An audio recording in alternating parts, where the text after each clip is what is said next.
can I do for you? Be good.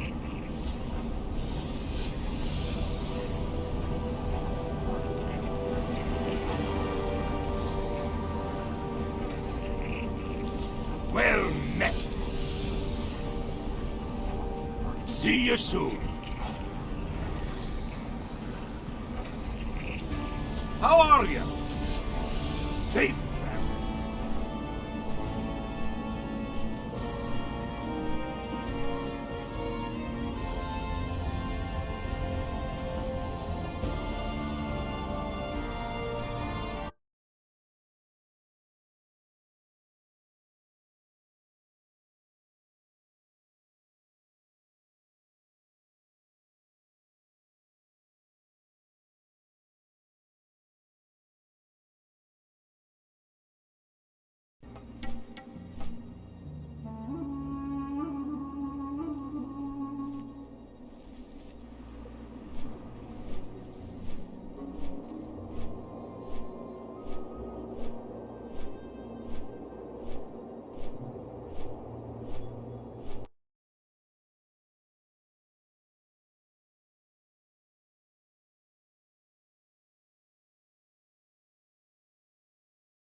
If you come over here, I'm gonna spray you right now. You better turn around. Why would you hurt me? I'm not hurting you. It's water. See?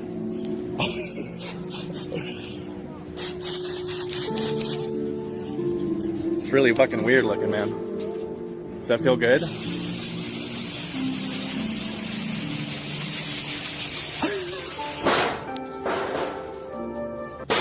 Hey, get the fuck off my property.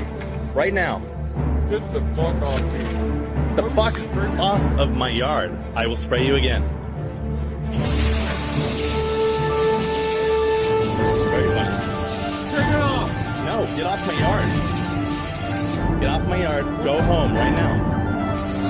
Turn around. Go home. Go home. You're drunk. Of course I'm drunk. Go home. Go home. Right now. You know what? Go in. You lose, motherfucker.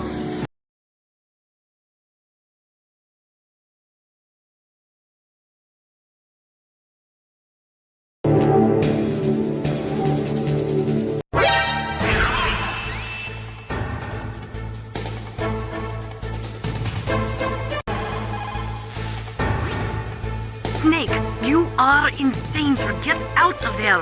Yeah, but how? Isn't there someone who knows this base? Dr. Emmerich, maybe he can do something.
number you are on this. You're number 12. Let's see what number I am. I'm number 6. Let's see your DPS. Your DPS is a 6.881.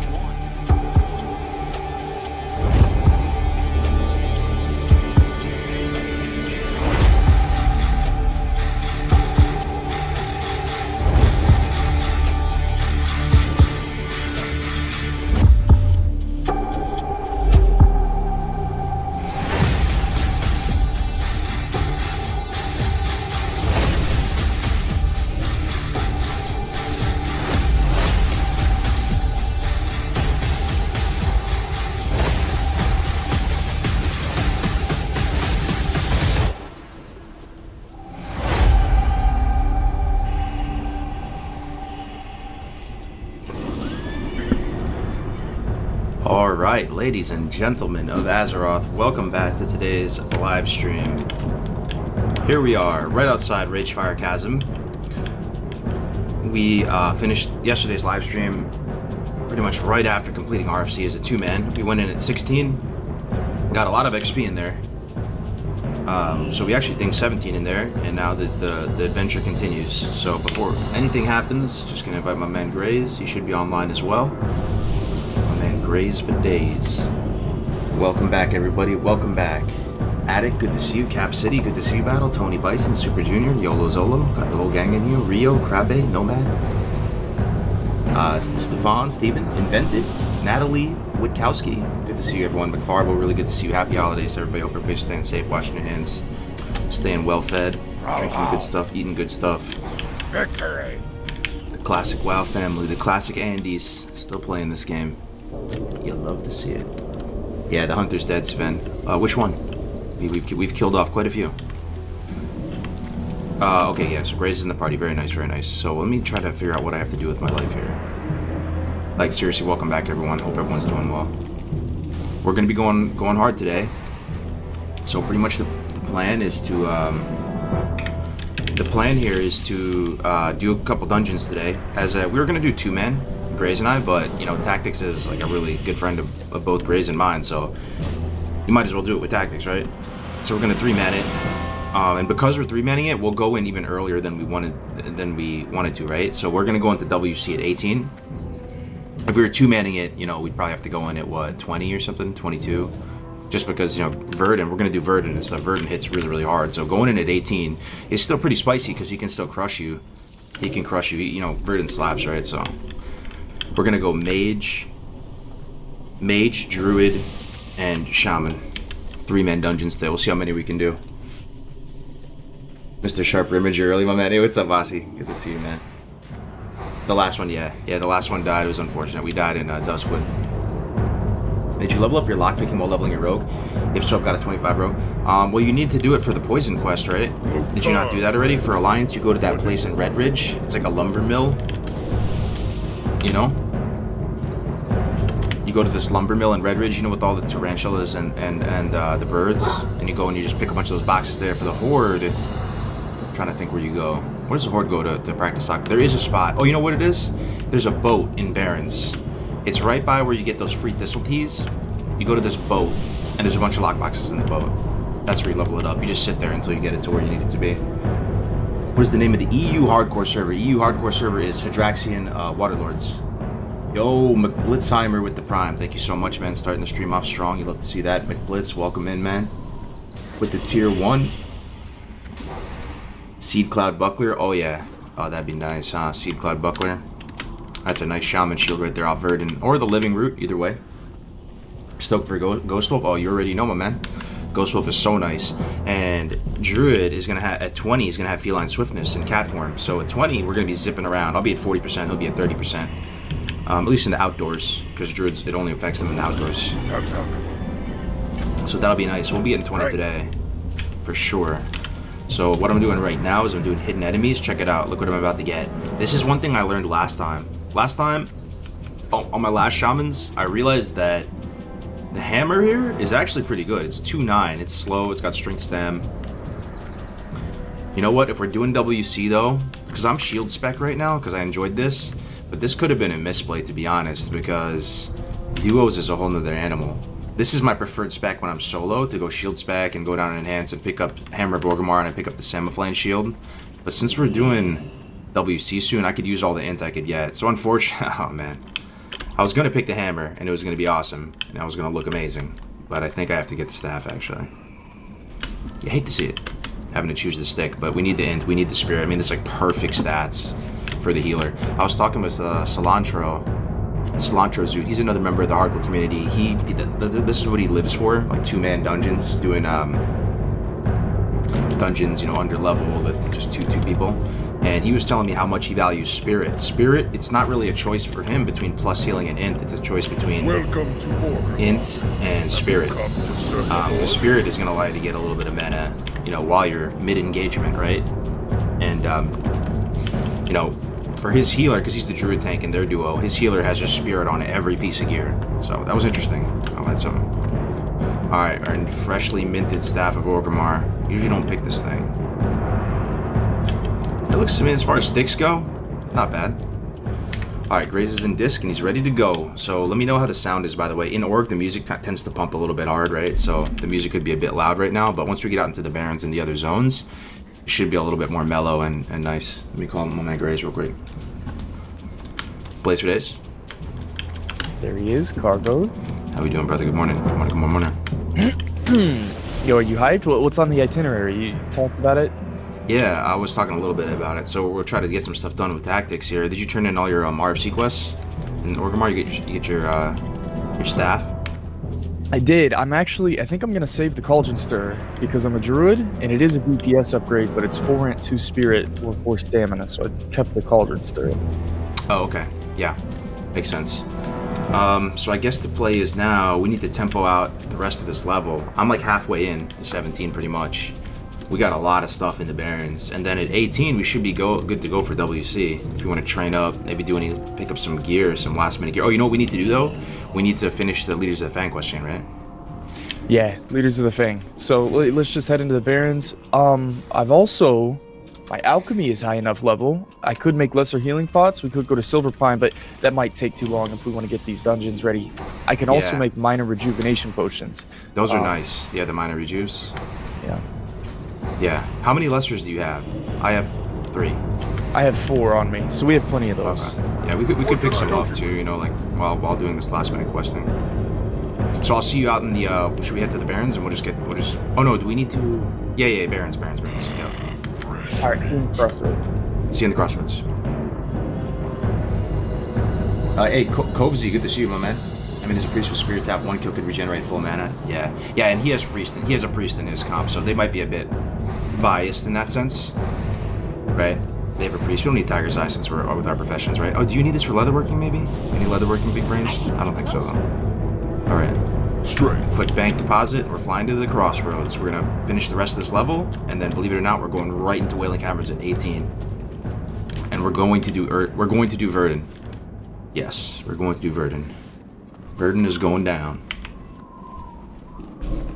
Sorry if my voice is a little bit crusty too. I just woke up. I don't usually stream this early. I got my coffee here, my peppermint mocha, seasonal beverage of choice.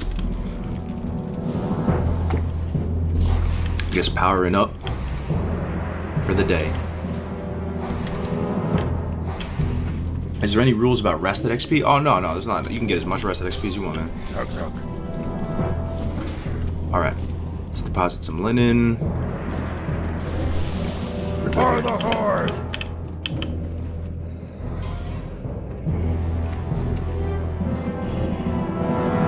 Yo, Kawaii Dragon, good to see you.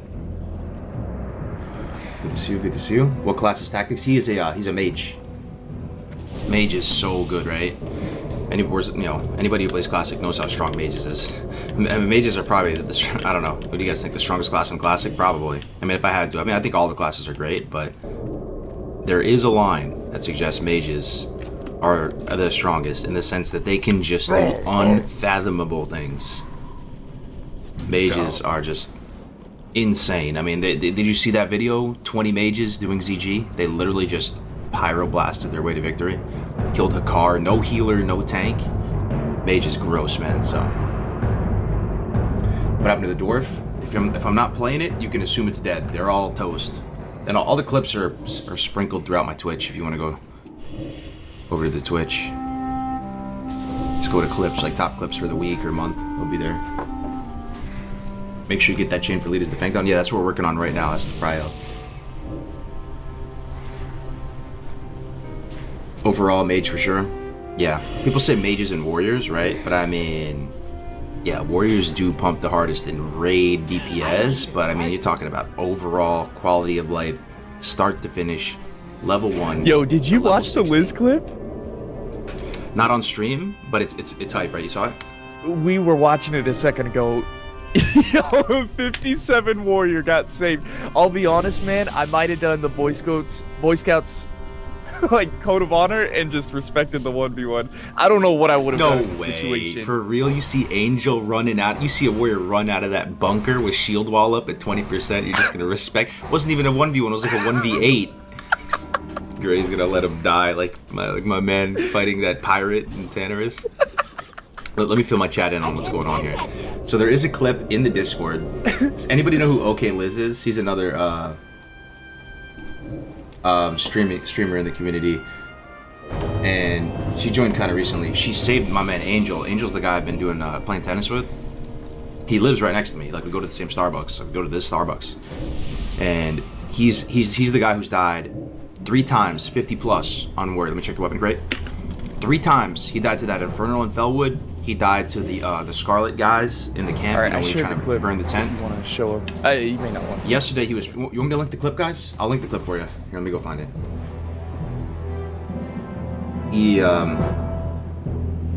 He was pinned down in this bunker. Yeah, it's in highlights. Yeah, I'll just link the clip for you. Yo, so he's been working so hard. 9 days played on this warrior, and he's trapped in this bunker. He pulled a bunch of casters. It's right near Blackrock Spire. 57 or 56 warrior, and he comes running out here, shield wall. You can see his face. He's kind of shook. 9 days played on the line, and Liz comes out of nowhere. Cross faction helping. It's human warlock helping a troll warrior. Female helping a male.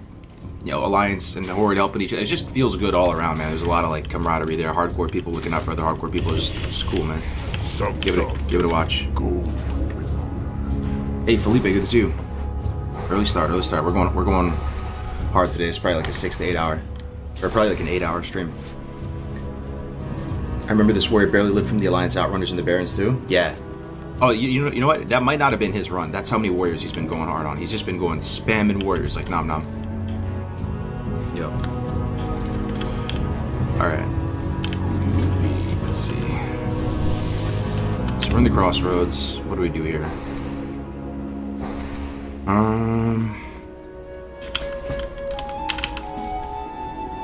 Oh yeah, it's altered beings. Alright, brother, so altered beings, right? We'll head to that oasis, and we need to go to Ratchet anyway. Yeah. Did you show the clip? I just linked it in mine. So, do you think he survives without Liz there? I've seen it twice now. I've seen him die without using stopwatch. If he used stopwatch, he'd have a good shot. The thing is, he was getting dazed. And the thing is, look at Tactics with his sweaty name. His name is actually AoE Tactics. That's hilarious. Yo, but yeah, I've seen him die without using stopwatch before, and in that moment, in the heat of the moment, when you have 9 days played on the time, I could see him just like forgetting to use stopwatch. So, if he used stopwatch, he probably was favored to win and like get out of there, I'd say. But if he forgot about stopwatch, he was toast. Yeah, man, it's terrifying to think. 7 warriors, level 56. If he dies right there, the man he's taking a month off of hardcore. Or I don't know what he's doing, but you take a real long, hard look at yourself and say, can I really continue? Right. Alright, Tactics is good Alright, to go, what are man. we doing? Are we going to WC. Ratchet, or are we going to well, we'll do this. Lead us to the Fang Quest, right? Yeah. Snapshot shells, and then there might be, we have so much low-hanging fruit here in the Barrens. We still have Baron Longshore. We still have freebooters. I still have to turn in Chenskeg. You do too, right? You forgot to turn it in also. Right. Stolen Silver as a duo, easy peasy, right? Easy clap. Raptor Horns is the same. That's it right there. That's 18. Easy money. Yeah, I think Raptor Horns is our prelude to the WC quest. Raptor Horns? No, Altered Beings is, right? This turtle shell one leads to Fang. Oh, right. Yeah, this one, I think this one is like Wailing Essences or something. It's just a it's Oh, just okay. an XP quest. Oh, I got you. I didn't even know that. Yo, I'm so excited, man. yeah, Another no, this fresh is day of hardcore duos, dude. This is hype, man. another day, another chance to die. So I was watching Bob Bashir show. He's been around recently. You know, one of the original quest designers. He died yesterday in this oasis. You know, to a cold car pack. So Oh yeah, yeah, I saw that. And my man Tone, just it was so funny. You know, Winky's buddy Tone, IRL, just started playing hardcore. He clicks. He has a great setup for clicking, though. I have to say, he has his action bars right in the middle of the screen, so he can see what's going on while clicking. Yo, he got 1v1 by a turtle as a warrior. I couldn't think of a more fitting description for the warrior experience. Just getting straight outvalued 1v1 to a friggin' tortoise.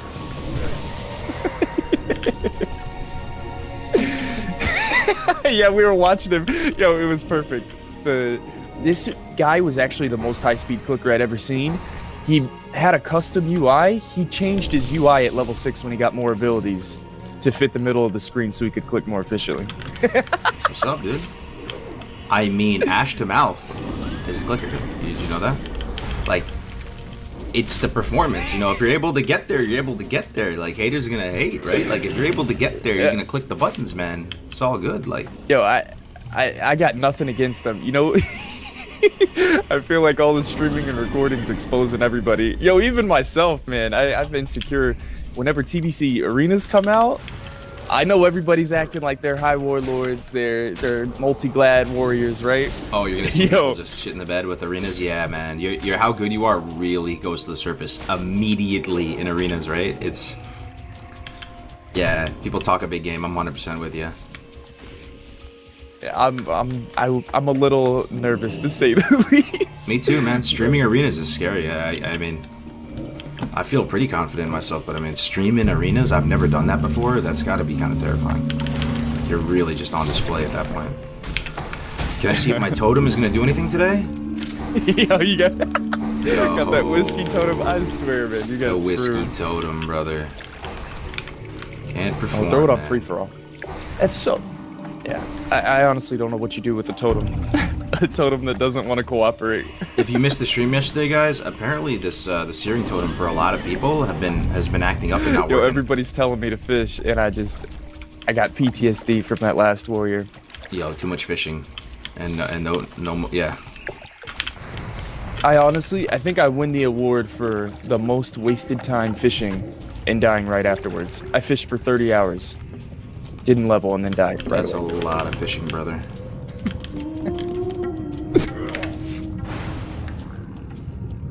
What's your strat for Verdant? Isn't Graze gonna be too squishy?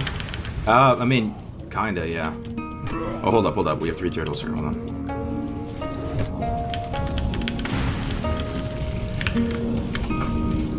Let me sit up straight.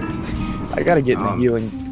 Yeah, people are asking if you're going to be too squishy for Verdant. I think out of all the tanks, right, to be doing Verdant's under-leveled on chat, what do you think? Druid is probably the best one of the 3, though, right? Bear form just carries so hard. You're So way yeah, if beefier. everyone. You wait, what? No, nothing. Go ahead, finish what you said. Just thinking out loud, we're gonna have an 18 shaman healer, 18 tank. He's level 22, and we have a 24 mage. As a bear, I think I can hold aggro. You know, that's step number 1. I can hold threat against a 24 mage, and I think the mage will pump hard enough that Cargos is gonna run out of mana right as we kill him. That's my estimation. Yeah, I hope so, man. Yo, here's my thing, though. It feels really weird, but do I go rest, though? I don't know. Like, I'm starting to realize that duo, like, my preferred spec when I level solo shaman is to go enhance, right? I actually like the shield spec. I like getting the crit and all this, and being a melee Andy. But now that we're doing dungeons and I'm sort of feeling out my role as just healing you a lot of the time, I feel like maybe I go rest, though, dude. Is that insane? I'm not sure. Yeah, I was thinking the same thing last night, pulling like 4 mobs. I mean, 3 is optimal with swipe, but pulling 3 or 4 mobs at a time, and I'm literally the one that does all the damage. I generate all the rage, and you're just healing me the whole time. Yeah. But I don't know. The only thing about going rest, though, if I do go rest, though, it eliminates one of our lines of play. Like, I'm no longer able to really tank that effectively. I mean, if we wanted to explore that line. Right now, like, I could throw on a shield and we can experiment with me tanking and you healing and kind of reversing the roles like that. I don't know. So I think I'd rather us both be able to tank, but we can think about it. So isn't there what we can do while we wait for turtle respawn, because we need a few, is we can kill the centaurs here, because we actually need to kill the main centaur guy here. Oh, perfect. Yeah. I tried on my shaman today, it worked fine. What do you mean, tried rest though, or what? I don't know if someone died this way. But someone killed the main guy, they killed an ad next to him, and they respawned Varog, and it ended up killing him. No.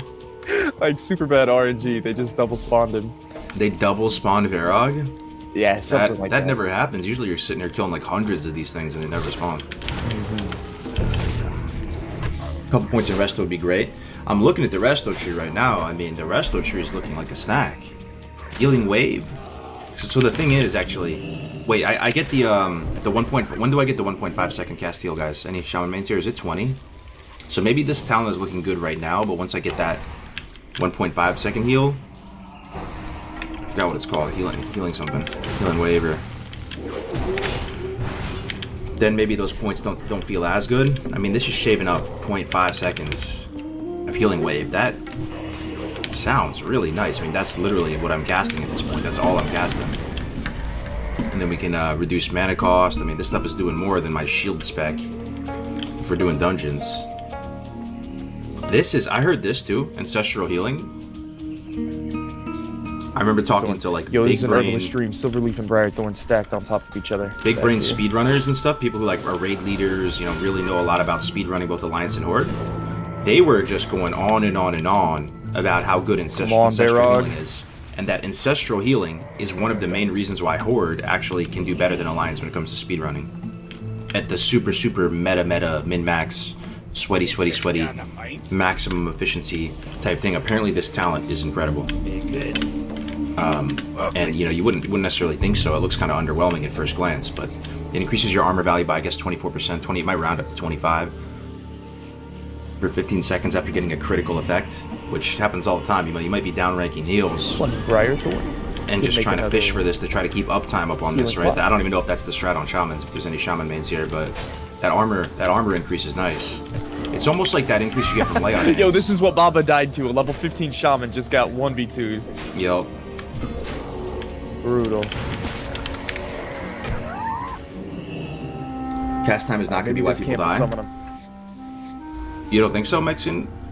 I'm saying if I'm healing, like my max rank heal right now is a very long cast. 2.5 seconds, man. That's a long cast. That's my max rank heal. And at this level, there's not really a whole point to downrank, unless we had some talents or something like that. Shaman can just proc it on tons of people with chain heal. Oh wow, yeah, that's so cool. So that talent is amazing, right?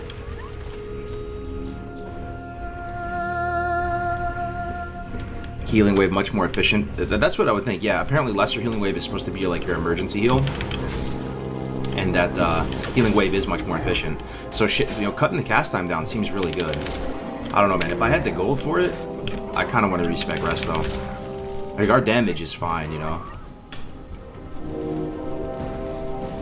Unless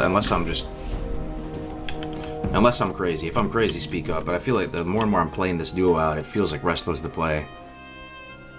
But we haven't really experimented with me tanking at all. Throwing on a shield and having him, you know, roll hots on me, and so we could be playing this wrong, right? I think there is merit in that, because him in bear form right now, what's he doing with his mana? Absolutely nothing with his mana. He's just sitting here in bear form, mauling stuff. He's doing nothing with his mana. We're not getting any value from his mana pool, like at all, ever. So that's why part of me thinks we might be misplaying it.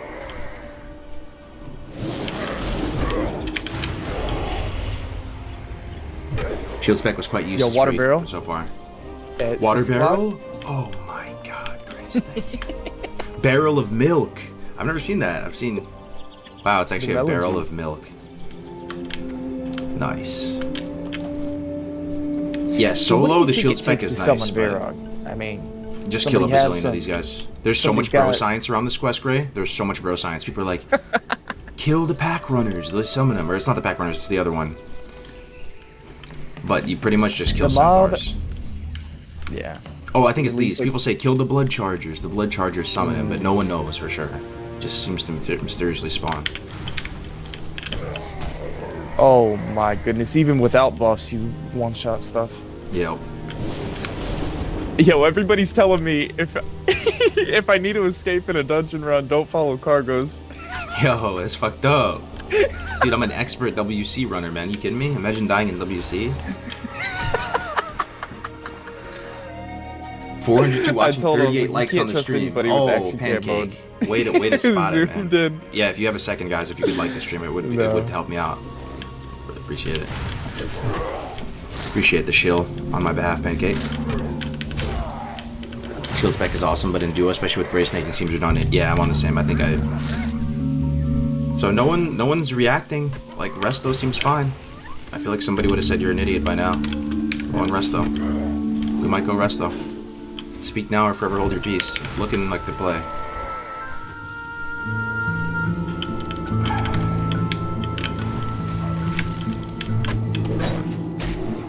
You don't have Druid buff? True.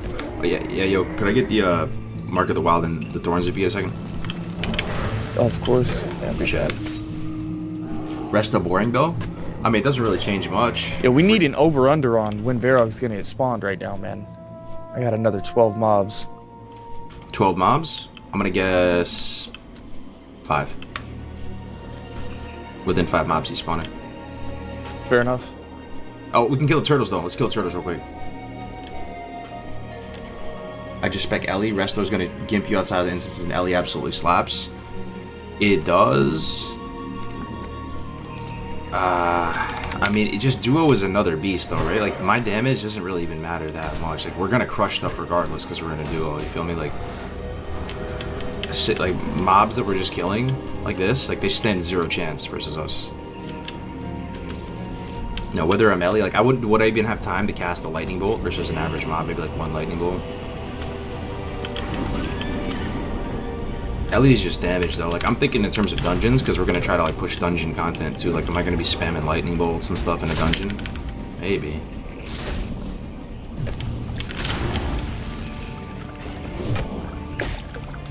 Cat rest though. 90% of your damage comes from base spells, not talents. Yeah, that's a good point, Bison. You're saying that with regard to. Wait. You're not saying that with regard to Ellie, though. The Ellie talents out massively, right? You're shaving off a full second off Lightning Bolt? You're saying that with regard to, like, enhance and stuff, right? You can heal an Ellie gear. That's 1. Hold up. I still... Oh, no, we're done. Yeah, we're done with the snapshots. Okay, nice. See if Varog's up. We'll see an emo, right, when he spawns. Mm-hmm. That's 2. Jeez, man, the last time I actually came through here, I killed 2 that's in not a row. a Dire Maul, that's Dead Mind. Some people call it VC. DM is what, actually, if you played Vanilla back in the day, like, really played it back during retail Vanilla, you called it VC back in the day, right? I remember that, because I played, like, a Paladin. People called it VC, they didn't call it DM back in the day. But nowadays, people just call it I'd say most people call it DM. If you say VC, most people don't even know what you're talking about. Any word from Blizzard on releasing fresh classic servers? I missed the launch due to IRL issues. I think there's a decent I got my chance, first man. Swift Thistle. Yo, I can actually make swiftness potions. I can't believe. Oh, nice. If and when they were launch PBC servers, they're gonna roll these guys me, didn't respawn yet. some classic fresh as well. Fingers crossed. But I wouldn't let that hold you back, though, right? Like, Classic is just a great game. You're really not missing anything, man. You're missing nothing right now by not playing. Don't think you're... Like, the dust is already settled, man. Just... If anything, you might be able to...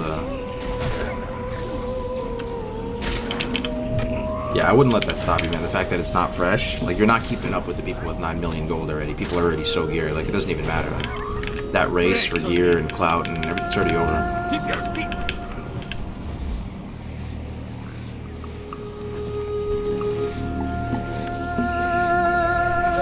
called it DM on my server in vanilla, not VC. Oh, really? Dead Mines will always be VC to me. Yeah, that's what they called it back in the day, I'll tell you. At least on my server. What server did you guys play on back on the day? This is number 4. No, Cargo's totem is still broken. Yeah, man, I got the limp totem, the whiskey totem. Alright, maybe we can just skip this. We don't need to do this right now, I guess. Well, how many Centaur bracers do you need? We can kill I need a couple more. bunch. Yeah, we need to kill Herod too, though, or whatever his name is. Hezrog? Verog? Oh, no. Hezra, I think you're right. Hezrul. Yeah, after this, too. Yeah, I guess we can just finish it while we're here. Here, let's Just don't need to hold up tactics. get a nice ring. Is Tactics waiting on us? Like, we're ready to... Well, kinda. I mean, he's chilling, though. Ready to fire the shotgun, get this party started. We need the train, too. Good thing, though, now that we did Altered Beings... Oh, mana potion's big. You can't make mana potions yet, can you? I don't know when that is. Yeah. I don't even think these guys spawn Verog. We're too far away from it. You don't think so? Right, chat? I don't know. We're pretty far from Verog right now. I bet they do. Think so? They're lower in level, too. Like, the ones we were killing before, like, in 15, 16 or something. So the South Camp might not summon them. I feel like I've done a long run. And by the time I ran over there, somebody already tagged Is your searing totem broken too? I have to cast it 2-3 times to get it to work. Yeah, it's 100% broken. Yeah. Sometimes it'll work very occasionally, but we were memeing about that all last stream. Something with this patch messed up the searing totem. Is my guess. There's a bunch of people that were chiming in the chat yesterday saying they're having similar issues.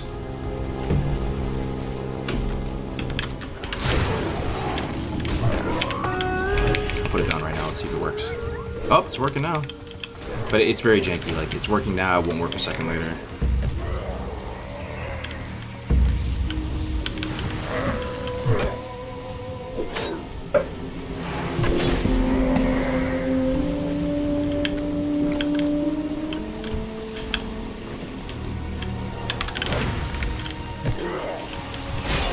Chest. Alright, let me get that. Alright, Let's see. is there a green? Savory deviant delight recipe one time. And trash. Nothing. Light leather, I mean, I can use that. Mage Royale, you can use that. The orc died?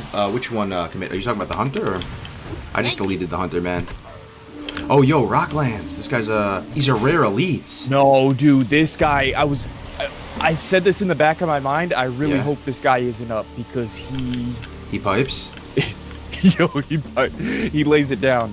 Here, let me kill this raptor right here so we have space. You don't think we can kill him? He is a 17 Dude, elite. I mean, if we have any chance trolling. against Verog, bro, you think we can't kill this guy? I'm just saying. He was really strong. He's here. I'm go Buffu. What if we just like? What if we just delete one of his ads and reset, and then delete another ad, reset, and then kill him?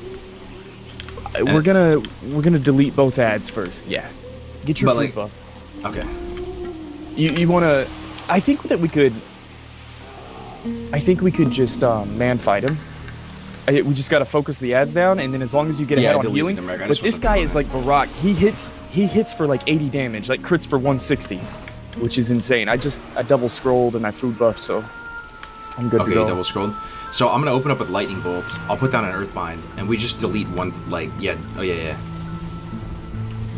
If we want to be really safe, we just delete one, reset, then delete the other, then reset. I think we can get both. If we get a patrol though, like one of the patrols around us, we're in trouble. So, all right, you ready? I'm focusing both ads. Skull, both right? ads. Skull. I have a rock. I have an earthbind right here. I'm gonna war stomp. All right, you want to reset? Nope. Kill X. We got it.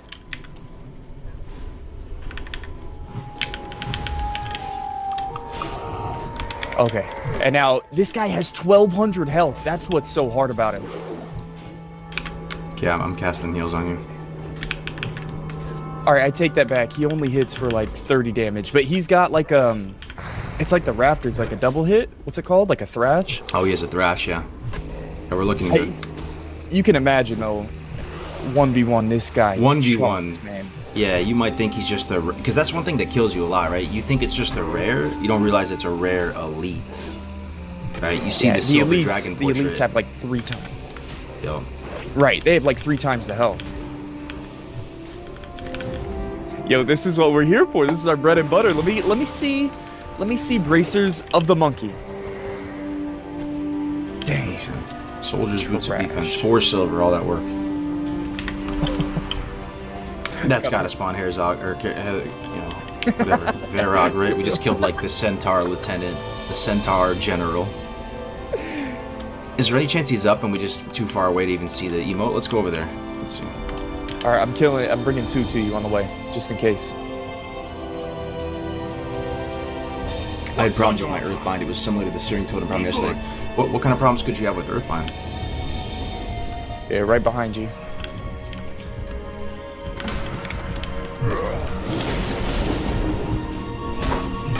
Hey, what's up, Jade? The Orc Hunter, I didn't even really start him, to be honest. I started it kind of reflexively after dying, but I had died on too many hunters at that point.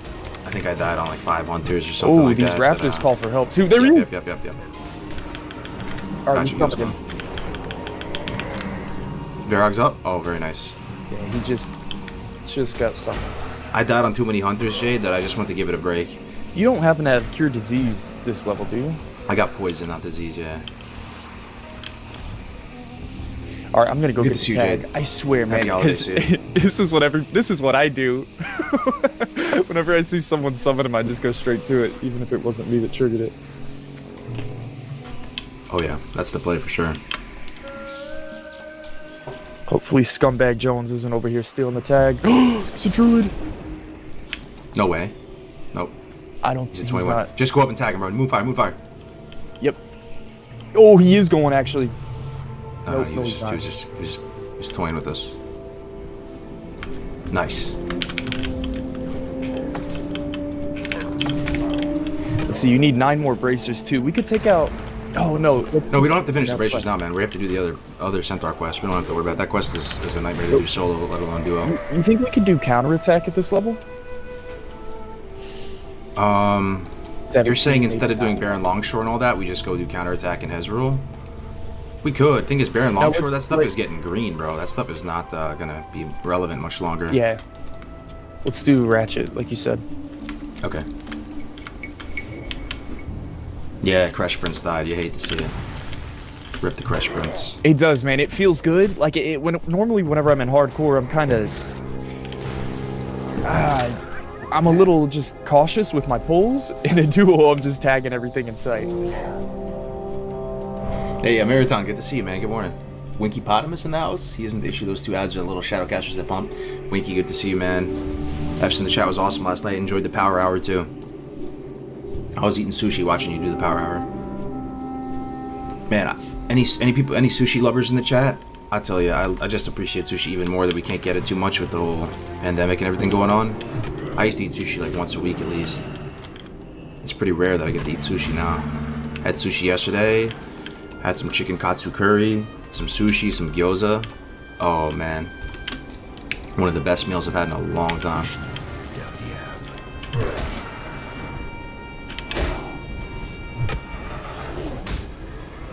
Shrimp tempura. Yeah, I think my wife got one of those rolls. Shrimp tempura rolls are good. That unagi sauce is so good. That brown sauce they put on top, spicy tuna. Gotta Uber Eats that shit. Glad I could help. Hey, what's up, Chromius? Yeah, streaming early. The duos just got us motivated. Graze and I are just Lion we're Jim talking Cyber about it Gig. off stream. We're super excited for this. We're just having a great time. The leather working feels really good. Damn, that's a lot of lions. Stone skin. Ooh, Fire Nova. Fire Nova's gonna be big here, right? Where's my Fire Nova at? Oh, you got a Nova? Yeah, Nova coming out right now. Big.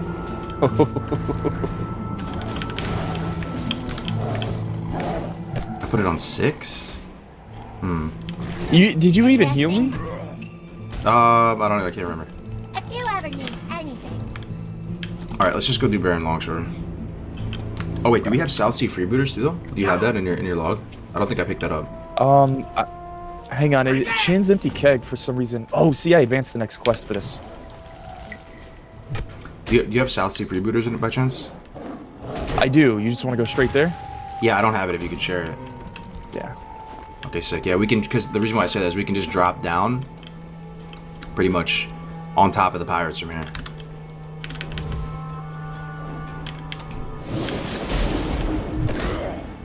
Time is money. Pokeballs? Oh yeah, Pokeballs are great. Haven't had one of those in a long time too. You know another thing that I haven't had in a long time that I really used to eat all the time? Hawaiian barbecue. Anybody ever had Hawaiian barbecue? Grace, you ever had Hawaiian barbecue? Do they have that in Texas? Hawaiian barbecue? Yeah, like L&L Hawaiian barbecue. You never heard of it, right? Glad I could help. Not particularly. We got tons of barbecue in Texas. Yeah, Hawaiian it's like barbecue. I think it's mainly like a California thing. It's super good. What's so special about it? It's kind of a little bit sweet, you know? Like, it's not purely just all savory. Like you putting pineapples on the grill or something? No, like, there's this thing that they have, spam musubi. You ever had that? That's one of the most popular things there. And then they also have this kind of, like, teriyaki chicken type thing. I don't know. It's good. I was just curious. I figured in Texas they wouldn't have it. Be good. Nah, it doesn't really ring a bell. Yo, do you have recount on? Like, can you see how much percentage my thorns does on a pull like that? I swear, it's like I can see. 20%. It's your number one damage. It's 33.6% of your damage, more than Swipe. Swipe's 23.4. That's crazy, dude. Thorns is so nice. That's why they say Imp Thorns. It looks so bad on paper when you look at it on your talent tree, but it's actually amazing.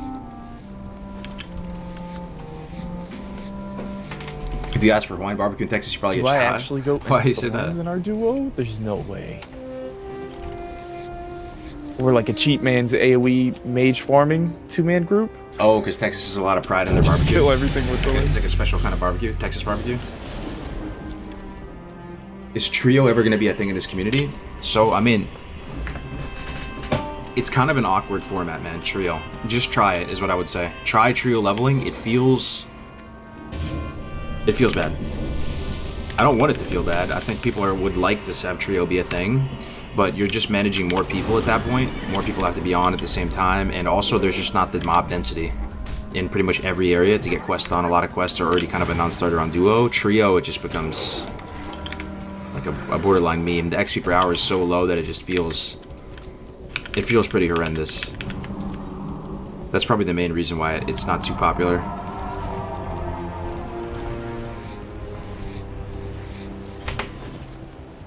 What's your guys' favorite chocolate? Favorite chocolate? Favorite chocolate, huh? Favorite chocolate?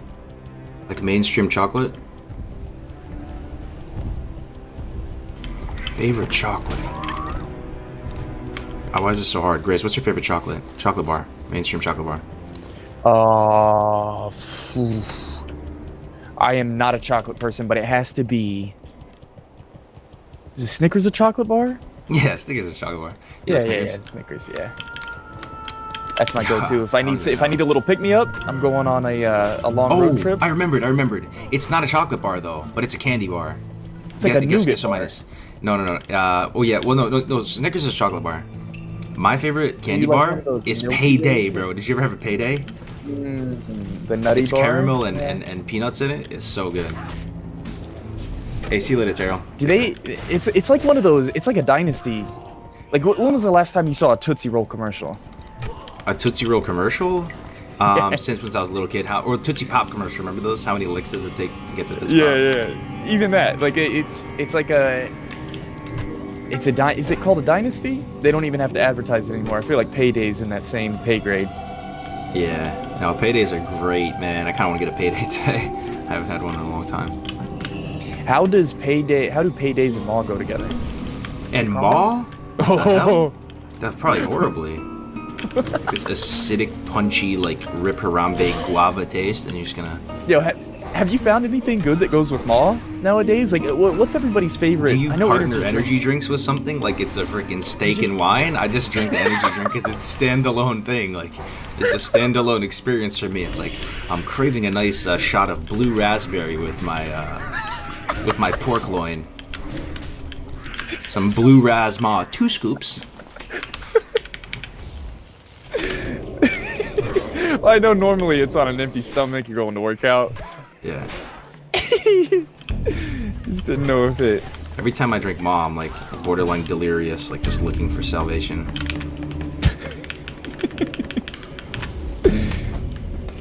These mobs kind of slap. If I could get them all in one spot, running around. Yeah. Oh, you shared this quest, right? Oh yeah, you did. Nice, nice, nice.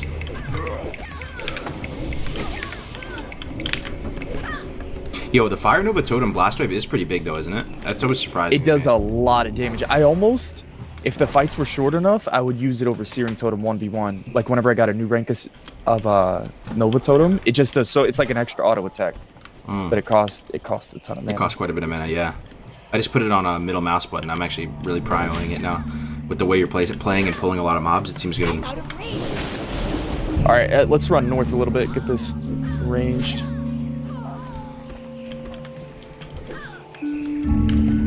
I think I'm gonna start using it a lot more now that I have it on a high impact keybind. I have it right here. So my Thorns does like 33% of the damage here. Someone was saying Thorns, that was nice. Put the Someone Earthbind was and then put it Thorns. there, right? Yo, but the thing Ooh, is, yeah, I did. the thing is, you know, one of the problems with Fire Nova Totem is that it has aggro, right? But since you have the aggro and you're pulling, it's actually so nice with this combo. You feel me? Because usually you have to get a little bit of threat first, and it's a little bit awkward. The fact that you're getting everything, I can just place it freely, you know, like just right now.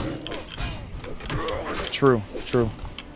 I wonder if like the duo speedrunners get excited about stuff like this, like rotations and abilities that don't normally work solo. Oh yeah, I think they do. They probably get nerd chills.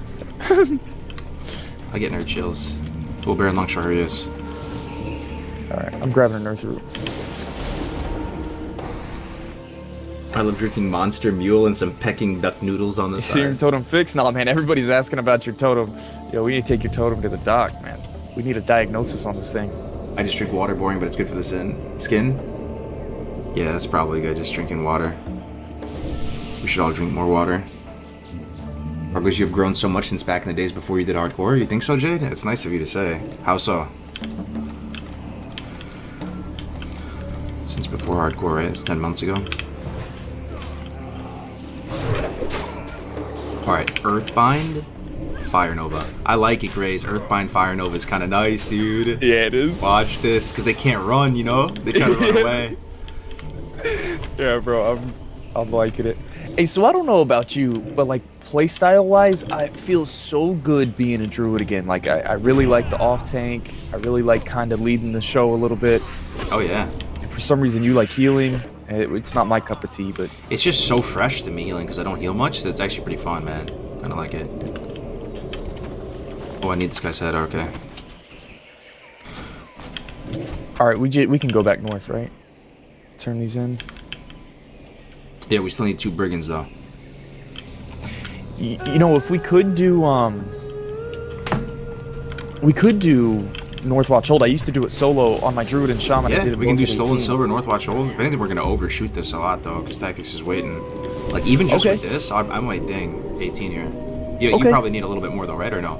Because you have the RFC quest to turn in TB, right? Oh, you know what I do? I didn't turn those in.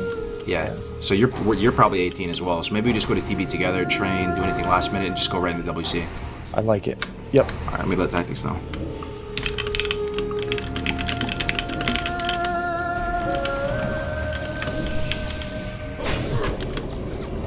That's a lot of mobs. I like it. I like it. The 5 pull. The old Earthbind, Fire Nova. All right, let me see how fast I get chunked. You're about to get threat, which is good. Yeah, I'm getting chunked pretty hard. Oh shit! Hold on. Ooh, I see it. Okay, heal cooking. I war stomped. You're good. You should be good. I don't have it fighting. And what's the cooldown? Like 30 seconds on Fire Nova Totem? Yep, it's up again.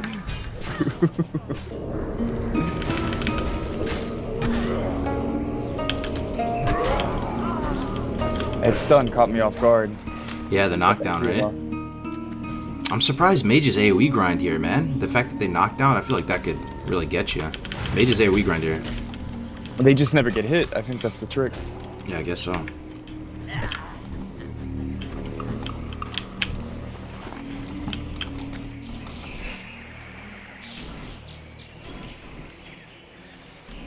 I'm doing duo backstab rogue and it's great. Oh, I bet. That sounds so much fun. Duo back, just ping-ponging it back and forth. Hey, so what's the next big power creep for alchemy? You've done alchemy a few times. Like the big things you can get, big ticket items. Yeah, like I'm at 70 alchemy right now, and other than lesser healing potions and minor rejuve, I'm not really excited about crafting anything else. I mean, swiftnesses are pretty nice. The protection pots are going to be super nice for pushing dungeon content, man. Most of like the hard-hitting bosses have some kind of damage from magic, right? So if you have the right protection potion, you're so much better off. Like remember when we did BRD, those fire protection potions 100% made the biggest impact. You get those in like low hundreds. Also, free action potion. It's not too good for druid because you can just shift out of everything. But if you wanted to pick up the recipe and give me a couple, it would stop me from getting rooted. Right, or maybe the level 21 healing pots. That'll be a big power spike. Yeah, that'll be big. A few things to expect. Greater have you seen healings. anything on Leatherworking? Oh, greater healings Right, you can use greater at 25, and if we could get those super early, it would be huge. I think the earliest way you get greater healings is if you get Life Root and Ashen Veil, because other than that, you're waiting until like the Turtles and Hillsbrad. Okay.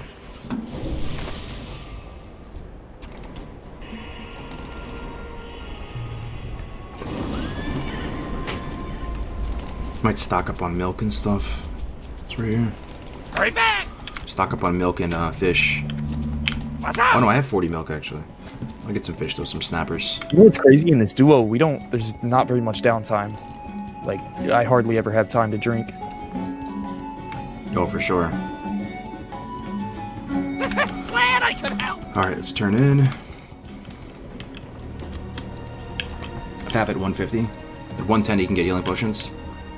So at 110 you can get the healing potions. Not the greater ones, but the ones that are level 12 requirement. Okay, I'm at 70. Yeah, that would be really nice to have right now. Is there anything new in the somehow Warlock push leveling meta when you made your guide? 110. If you're looking at the V3 Warlock leveling guide, I had a couple of them, right? The Yeah, I'm about to V3 one spend is a gold on the bank slot, still too. 100% up to date. There's nothing that's changed, no developments. Time It's still is drain money, tanking is the friend. fastest. Keep it real. Be good.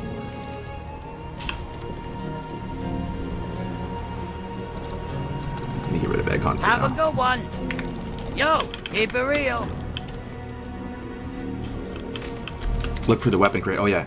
Oh yeah, true, man. We gotta check the weapon crate craze, remember?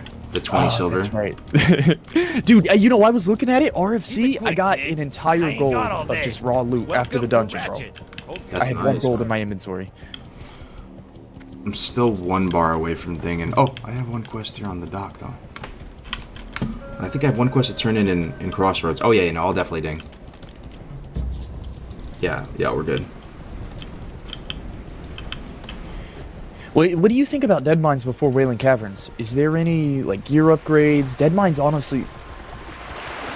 Dead Mines kind of feels easier than Wailing Caverns. Hey, how you doing? Be good. Dead Mines feels easier than Wailing Caverns. Oh, you know what? Tactics is 24, though. He has to do Wailing Caverns first. Yeah, he's about to ding, too. He's been holding back from... He's like 90% into 24. We're gonna have to kill, like, nothing, pretty much. Maybe, like, 1 mob. Just Mad Maglish on the way in. Right. Or just we can try to peel for him, and he's going to try to blink into the dungeon so he doesn't think 25 outside, because if he thinks 25 outside, he can't even do it anymore. Right. I sure could use your help, kid. Hey, how you doing? I appreciate it, Invented, man. Yeah, if you guys do have a second to like the stream on the YouTube, would really Have a good appreciate it, one. folks. Talk to me. Keep it real. Alright, going to I'm Crossroads. going to use this clutch bank here, by the way, if you want to... got I the guess we're going to best train in deals TV anyway. anyway, it's fine.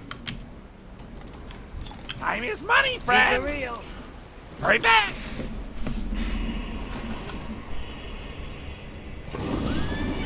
What is the HP and MP add-on? What's up, Emmy? You're talking about this down here. This is called Beardley's Diablo Orbs. If you're interested in this UI, if you want to maybe experiment with it or try it out, just type !UI into the chat. There's a video tutorial showing how to set it all Talk up. to me. You can do lesser healing potions at up to 110, then healing potions. Yeah, so we're just missing a ton of Briarthorn. We were thinking about going over to Silverpine, picking up sticky glue, or not sticky glue, slumber sand. Just never got around to it though. Yeah, I'll be right back. 1 second.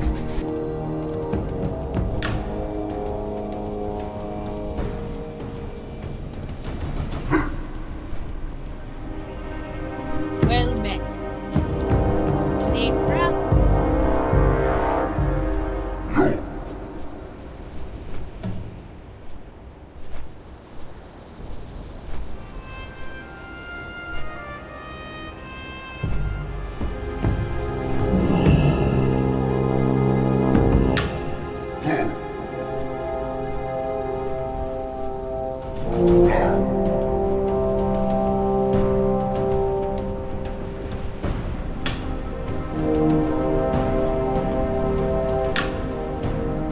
Yo, Crescent Staff at level 18? Let's go, son. That's gonna be nice. Yo, why every single hardcore run I still get excited about a Crescent Staff, dude. Me too, man. How could you not? The thing is insane.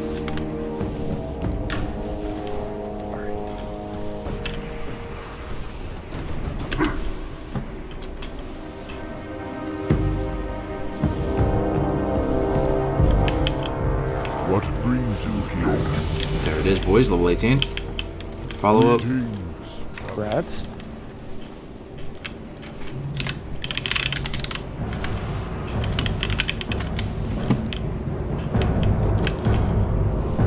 All right, to TB.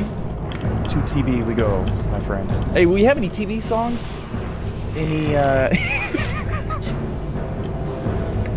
any flight path Oh, songs? you know why I have to go? Wait, what? Yes, I'm just saying, man. I feel like I need a nice melody right now, a nice little tune on my flight. I just realized, I think we go enhance because of Ghost Wolf, though. The 0.5 second Ghost Wolf is too strong, right? No, you have to, because I'm going to leave you in the dust, bro. Shit hits the fan, I'm Yeah. travel forming away instantly. Is this the number one reason to go enhance, guys, right now? We were debating between Resto, Ellie. You know, the 0.5 second Ghost Wolf is kind of too good, right? I'm going to get it right now. You have to. Oh, no, you can get it at 19. 19, then I 20. Your 20th point you can put into it. Nah, but then 20th point I can put into two-handed axes and maces, but I'm not going to use a two-handed axe and mace because I don't have Crescent Staff. You have to get improved Ghost Wolf, dude. Right? It's... Yeah, I'll go 19 and 20. It's like with being your a Ghost feral Wolf. druid and not getting feline swiftness. If you don't get 30% movement speed in cat form, you're just sleeping, man. You're doing it wrong. It's kind of Rule like if one of you warriors. rips you both- yeah, the I'm run not is a warrior over. You player. They both told me fall if I on don't the get Back as well. anger management, sleeping with the fishes. Right? Maybe we invite tactics now. I think we're good. Okay, yeah. Hey, while we're flying, what do you think about Cyberpunk? Has anybody talked about that? How do you... I mean, any Yeah, impressions on it? I think it looks good. I think a lot of the hype did kind of die a bit for it, just because they were taking so long with it, but it's still extremely hype. I mean, CD Projekt Red has a pretty spotless record, so they haven't really failed on anything massively, right? So, like, they're pretty much the golden child of the games industry right now. I think a lot of people are going to give it a shot. One thing that was interesting is that Cyberpunk has actually been around for like 30 years. It's not some fresh IP they just whipped up out of nothing. Like, there's a bunch of source material, books. It started off as kind of like a D&D type game like 30 years ago. That makes me like guess it that's more. kind of fun. I don't know about you. It's got a foundation and background. I mean, it's similar to WoW, right? They had the whole Warcraft series. Yeah. I don't know. I guess we'll try it out. Cyberpunk, it comes out in like a week, I think. Yo, Oh, Peter, good to like see you. a How's the shot. limp steering doing? It's still limp as hell, man. Still got the whiskey totem. It's still limp. But we're using the fire Nova totem a lot. How you doing today, Peter? Ghost Wolf So sucks. the Why do you game say sold that? more copies than Witcher 3 already. What do you think about bullshit?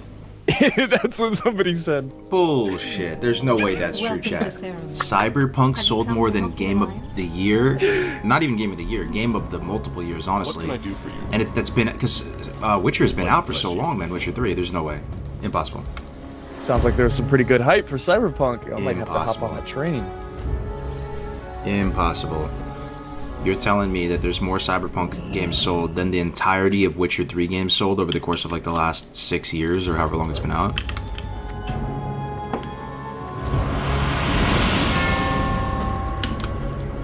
Don't forget Deviant Hide's quest for WC.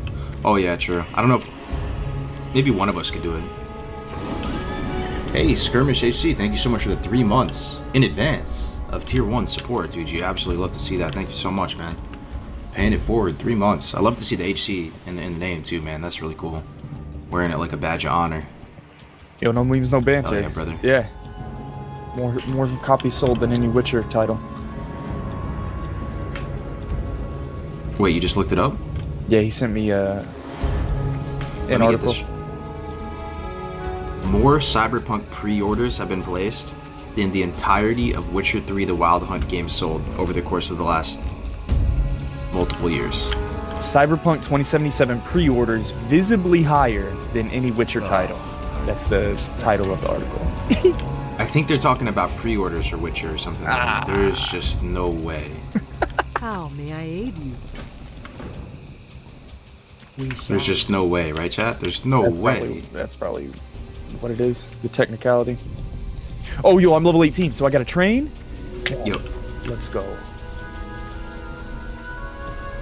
Level 18 skills. Hey, yeah, thank do you want to You want to run around the world with me to get my my water form? No, 5 hands. That doesn't sound like a fun time. Oh, I'll come with you, yeah. Later.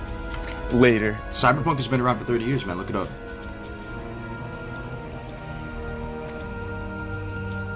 You can farm deviant hides outside the dungeon if that isn't against rules of HC. Yeah, that's a good point, Eric. We can. Alright, let's, yeah, Spirit Rise. Gotta train. Maybe we can work on leatherworking a bit, too.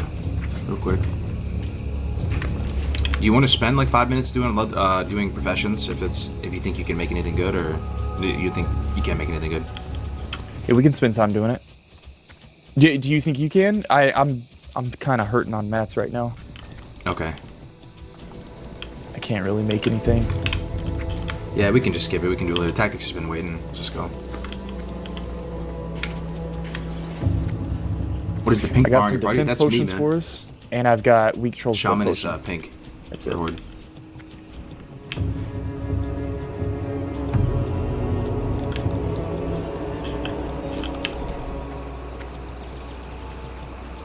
Cyberpunk is also a whole genre that has been around since the 80s. It's just not the name of the one series. Oh, that's what they call that whole style is called Cyberpunk? I've Gotcha. been expecting it. Flame Shock 2, that's good. Stone Claw 2, that's good. Flame Tongue Weapon 2, that's good. Especially for the dungeon, because I don't want to get threat. Healing Wave 4, like the best thing ever. Tremor Totem, the best thing ever. Yo, Gray, I just got Tremor Totem, dude, for WC, so good. The new rank of Healing Wave. Yo, we're about to have a mage in our group. Are you kidding me? A mage is like 2.5 players, man. Seriously. I Seriously, love that's about right.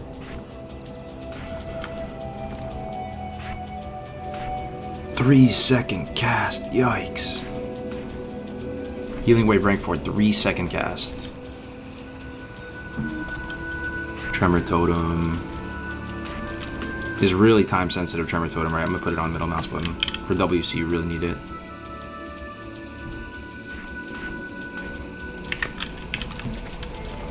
Alrighty, I'm good to go.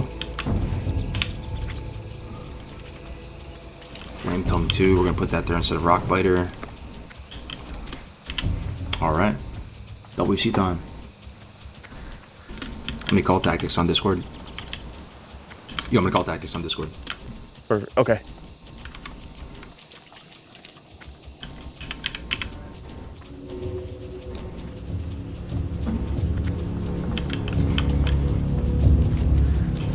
Let me do a little bank deposit. Oh, we don't need the Lieutenant's Insignia anymore, right? We can delete this? Pretty sure.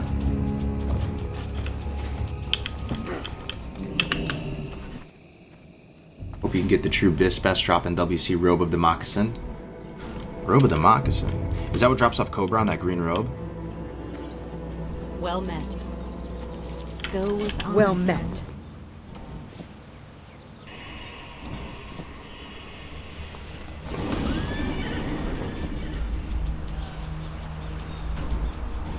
Make some inventory space here. Simple snapjaw shell.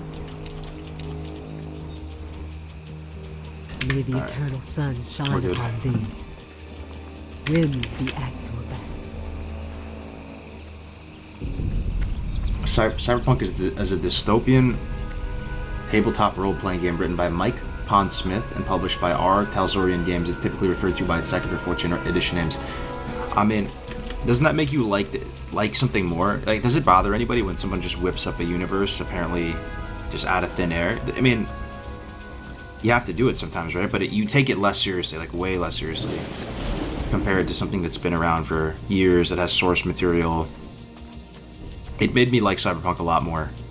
I want to feel like it would be worth it to like understand the universe. Peace, friend. When I found out that it's been around for a minute.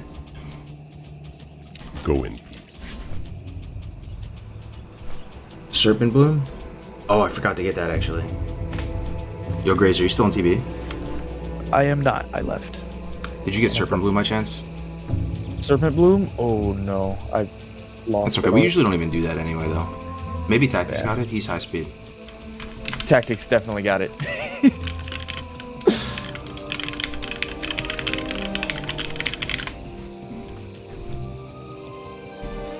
The hunter you made after the Crash Prince hunter died as well. The Orc Hunter, I just ended up deleting in PvP. I'd lost too many hunters at that point, and people were probably too sick of watching me play Hunter. I think it's just better to take a break on Hunter for a little bit. So we decided to do it, to switch it up. Alright, Tactics is in Ogrimmar right now. What level can the Rogue solo BFT for the sword cargoes? I think at 20... I did it at 28. I think the earliest you can do it. The earliest I've seen is 27. Yo, You might be Tactics able is to at do the it bank. 26. If you get here, we can go kill Hezril and get the 3 Agi 1 stam ring. Nah, I think it's honestly 27. I wouldn't want to do it at 26. Solo get Outlaw Saber. It's too scary, because the thing is you have to stealth by these mobs. If you get detected, then you get one-shotted. 28, you can definitely do it, though. Yo, this is our perfect deviant scale belt! What do you mean, bro? I mean, yeah, we're just doing Wailing Caverns. You gotta get... Oh, yeah. So I should skin everything then, right? Because I'm the skinner? I think you need, like, 16 perfect deviant scales. Okay, nice. And they, Yeah, that's exciting. We can try to craft the other stuff, too. Somebody said the cloak was pretty good. Hell yeah, dude. I'm down. Let me see. Are you... Do you want to try... Let me see if Tactics is on the way yet. Oh, he just flew out. We'll just go. Shout out to the amazing Graze rendition with his Mage Death and WC. Hey, Jack, what's up, man? Yeah, that was funny. What do you think about sub-rogue leveling? I enjoyed it. I ended up respecing sub on my rogue. And if I leveled a rogue again over right now...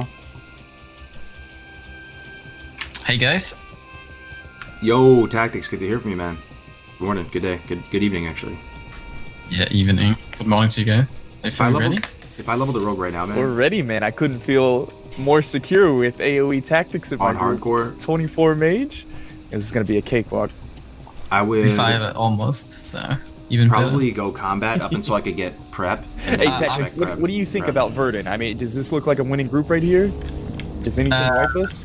I don't know. I would try to level I think daggers. though, Verdun for is a gonna be the hardest one. Maybe I'd go sub the whole way. I think the Murloc one will be fine. I have a plan for Verdun, so... okay, so I have this spell that makes healing... Like, you heal like 40 more, but you take more magic damage, so I'll use that on you. And then I will maybe try to get aggro, and then you take aggro back, and if I really fuck up, then I can always jump down, you know, where the crocodiles are, with Light Feather, and so while you guys jump down the normal way, so we go the opposite ways. I like it. I could see a world where the 25 mage pulls thread off me and I taunt back. Hopefully it doesn't resist because I'm level 18. If they get close, then I can always jump off the other cliff. But I think we can do it. Okay. No, I think you're right. Stay away. I'm excited, man. Let's get it done. 12 target dummies as well. Oh, the dummies are Oh, huge. huge. That's huge.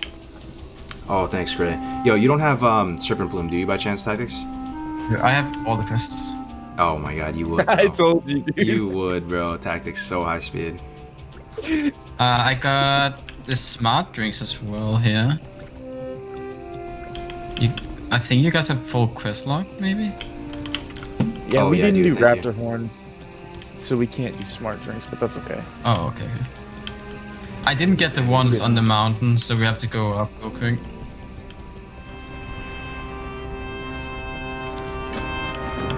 There we go. I think I'm still missing one. Let me abandon one more. I have a it's total smart of 3 drinks right now. that you're missing. Yeah, Yeah, if you sure the that. number 4 is smart drinks, but we're gonna get 2 more over here. Maybe you want to put free for all loot, because I know you guys wanted the deviate, perfect deviate skin or something. Oh, good idea, yeah. Alright, I'll take my auto loot off too, so I'm not stealing stuff from you. Same here. Yeah. I really need medium leather from Tactics Danish? Yeah, he chests, is. so if we ever get see that, yeah. Yeah, my auto loot's off. Oh, I guess we're not supposed to kill something. My bad. I don't get XP. Monk of the League. Oh, wait. Oh, yeah, you guys are getting XP. Well, No, but Well, we I didn't think kill we're him about the ding though, officially. right? Tactics, so we have to try to not kill anything? yeah. Okay. But they might be gray on the inside. 16, 17 maps are gray. I don't know if there are 18 maps outside. So maybe it's fine.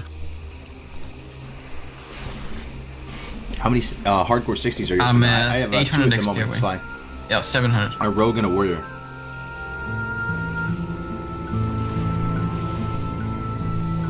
Will you try to make the Deviant Scout belt? That's the plan. Yeah, it should be a lot of fun. There's also more pieces to the Deviant set. A lot of people don't know that. I didn't know that. There's a Deviant Scale cloak. And I think it's, what is it, leggings or something? I think they sell them all in this little eye socket. Let me see. I'm the Skinner leatherworker, so that's on me to get those made. You buy the patterns here for leatherworking. Or there's 2 at least. That is so nice. I'm That's excited so for that. cool. I am honored. 2 agi, 2 stam cloak, 3 agi, 3 stam gloves. Yeah. Should I just buy them both? Well, maybe not the gloves. I've got 3 agi, 2 stam already. They don't seem that good. Yeah, the gloves aren't that good. The cloak is nice though, You think the cloak is nice? 2 agi, 2 stem? and it's Yeah. cheap too. It's cheap. Okay, I'll buy one. And then we get the recipe for the Well, belt by doing the quest, right? Mm-hmm. Plus the cloak doesn't require any perfects. Only the belt does. The gloves did, but. Okay. All right, boys. We got our 3-man group together. The gang is all here. It's gonna be a lot of fun. Let's do Normally it. do a little. Yo, look at this guy solo doing deviates. So many people have died trying to do this, man. I'm so serious. If this Flashbacks. guy's solo, Yo, you remember 6 months back at like 4 a.m. we were gonna 3-man Wailing Caverns, yo, and I died right here trying to do this stupid quest. so many so people have bad. died doing that, man. All right, we're looking for Mad Mag. Oh, can you share Serpent Bloom tactics? I think I you did already. You did. Yeah. I'm sorry. Oh, you guys want to see damage meters? I can see the guy below Damage and threat. that we're doing from Amphi over here.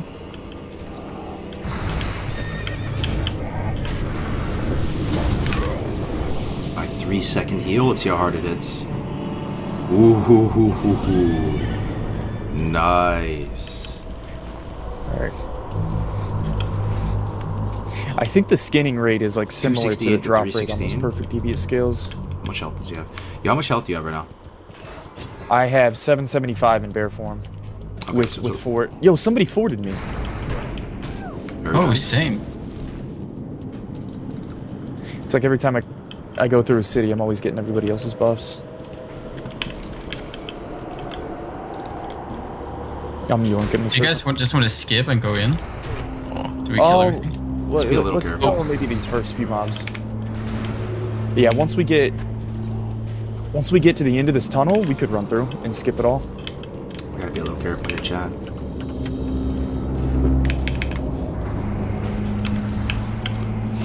Fire Nova, Stone Skin.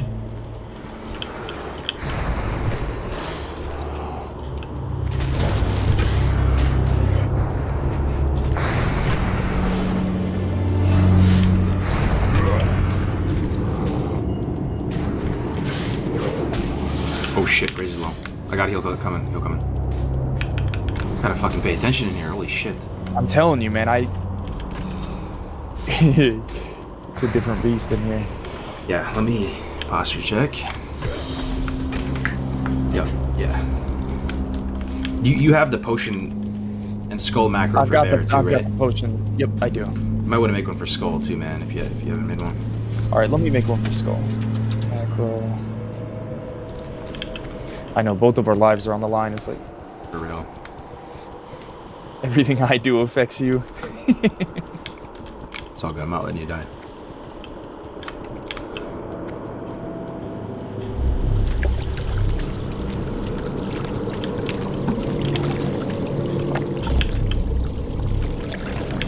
Let's go.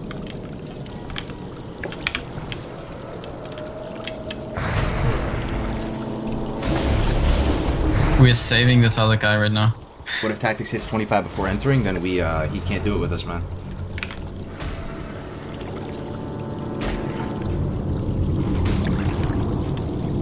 Jeez, man, this is gonna be so hard to hold threat. Oh, and I got an Where you going? respawn. Where you going? Where you going? Yo, let's stick together, guys. We're like all over the place right now. Oh, dude, I thought that was you back there. No, My no, bad. no. Yeah, I got a heal coming for you.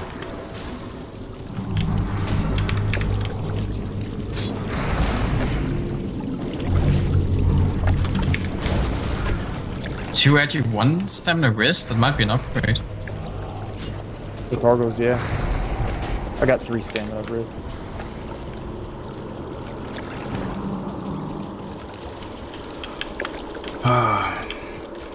Yo, Kagos, there's an upgrade over here for you, I think. Okay, thanks, man. Yeah, I'm also gonna have my buff food on. I didn't have my buff food on a second ago. So, Graze, I should be skinning all of this stuff that we're killing, right? Does it? Because it's only dropping light leather for me right now. Does it drop No, the they scales if I have a skin it? chance. Okay. Yeah, I've had them drop before. It's 2% drop chance.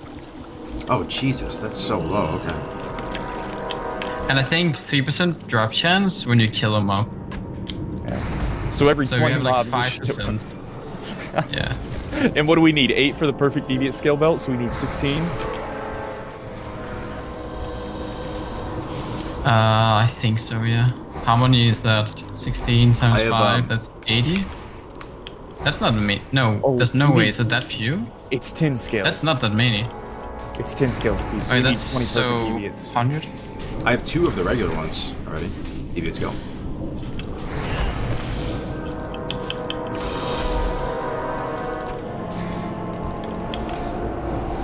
I need to target something first. Nah, this is not an upgrade, right, chat? I have 3 spirit bracers. That's got to be better for me as the healer, man.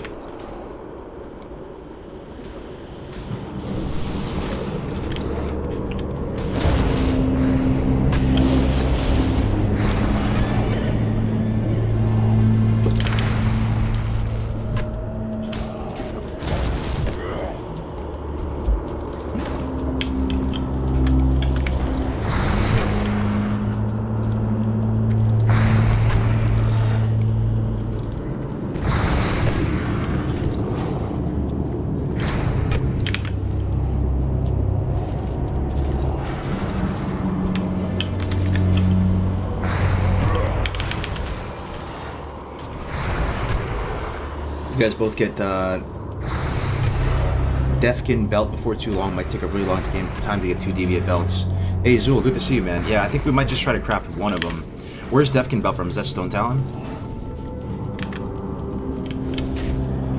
It rings a bell. Oh shit! Did White you leather see that? bag, Gratz Gray, 8 slot. Nice, man. 8. Well, we bought all the 8 slotters. That's going in the bank. Did you buy all the 8 slotters? I did. Did you not? I have 1 6 slot left. Okay, yeah, this one's yours then. Okay.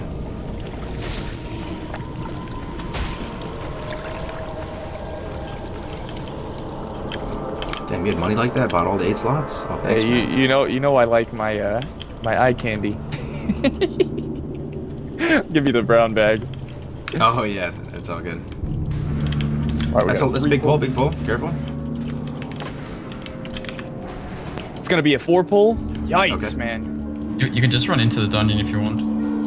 The Nova's already down. I kind of want to run in. Can we slow these I guys have again somehow? Blizzard to slow them. I can You slow can? them with Blizzard Okay. if you want to go. Earthbind down, let's go. Just run to the I'm dungeon. stunned. I'm stunned. I'm trying to run. I'm coming. We're good. We're good. We're good. We're good. Yo, you're getting low. You're getting low.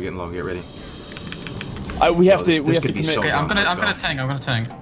We're good. pulling- I have War Stomp still. You get ready to use potion too, Ray. I'm good.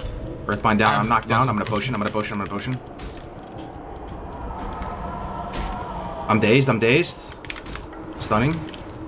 I'm running. First I have one went Sticky Glue 3. still. First one went 3. I have blink. 3 seconds on Earthbind. This is really, really dumb.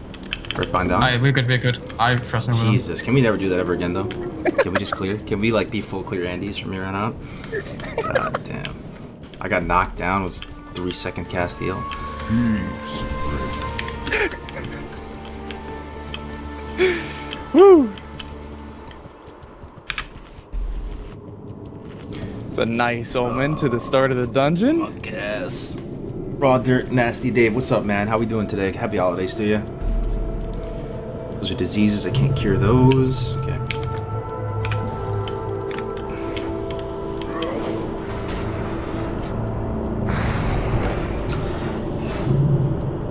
Very promising start.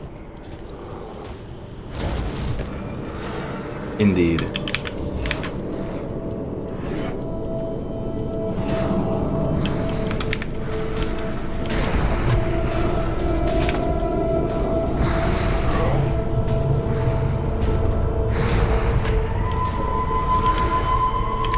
Oh, Jesus, man. Okay, heal coming. Yo, it's a whole nother fucking animal in here. I man. know. I Damage. feel like it's the major leagues right now, dude. Okay. We've been in the I mines gotta all pay day. attention, man. How am I gonna read chat? Yo, my poor chat, right? I can only do one thing at a time. Yeah, chat might have to take the back seat for the next couple hours. Ooh, there's Praise a God. leather drop. Ooh, yeah, those gloves. I've got 3 edgy 2 stam off that rare. Okay. Oh, see right there, we don't even need the gloves anymore.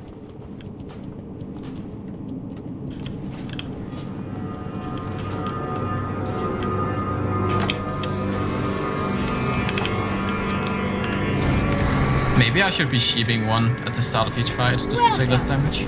Yeah. I generate, maybe. With 2 pulls right here, I generate more rage. But honestly, I think the sheep would probably be more beneficial. It's 3 of us, it's not like we're... Single target is probably best in here. Yeah, also cargoes can then DPS more Right. if we sheep one. Can't fucking replace this bag, chat. Alright, I'll try and be your guiding light. I'll try and mark everything. What the hell? 6-slot bag.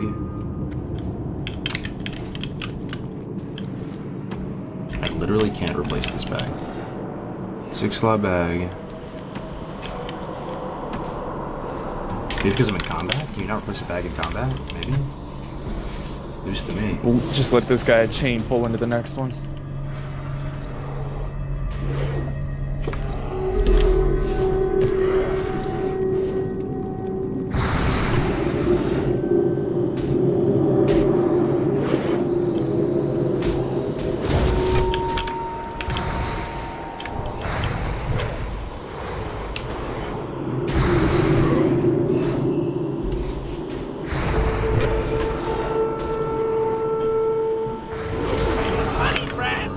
Get Blaze taking some massive damage.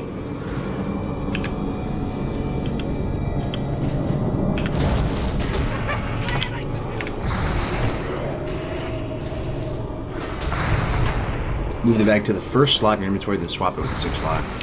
Okay. I will try. I don't know if you can replace a bag in combat, though.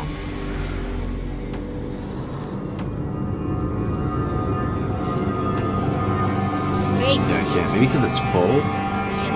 Maybe you can't replace a bag if it's full. I legitimately can't replace this bag. It's gonna bother me, but it's fine.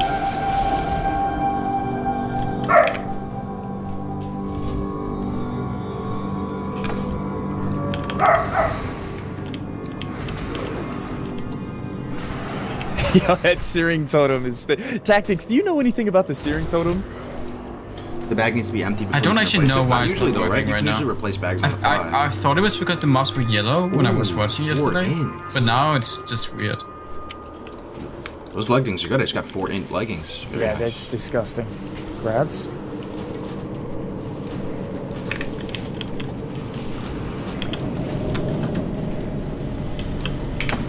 Stone skin and searing totem. Hopefully it works.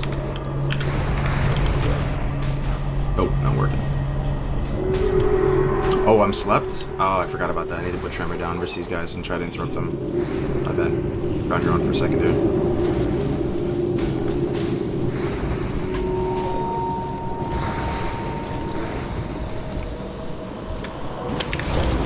Yeah, I didn't have enough rage. I should have stunned him anyways.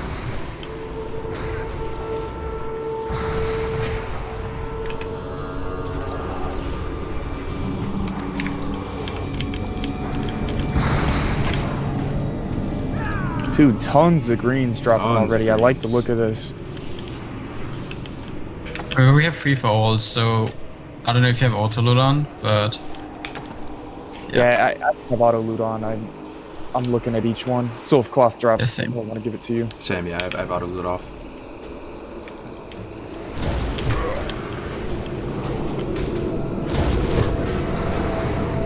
All right, we got an extra ectoplasm. Call for help. Ectoplasm coming, yeah. Jeez, man, it's difficult in dungeons you can. It's always been like, I can tank it a little bit. It's okay. Right. You know, as long as it's just one mob. I also have rank 2 Stoneclaw too. We can use that. Stoneclaw would be nice. And again, I think it's gotta be first thing in the fight.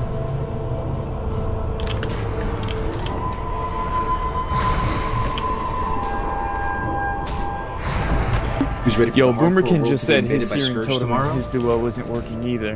Must be Yeah, a lot of bugged. people are having issues with it.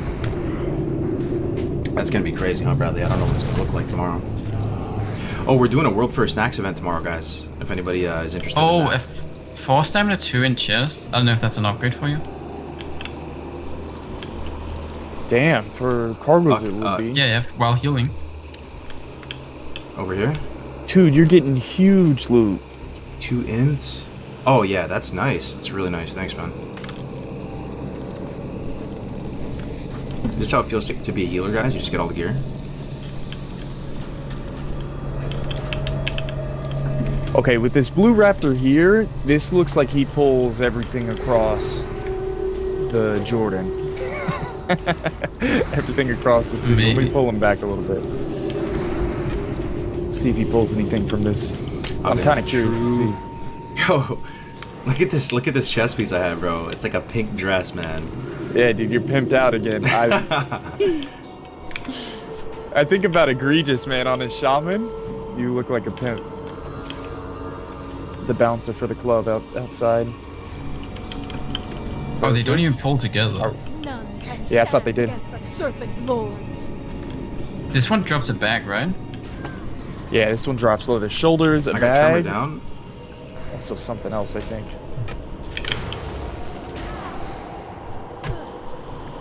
Yo, look at that sheep the whole time, just completely out.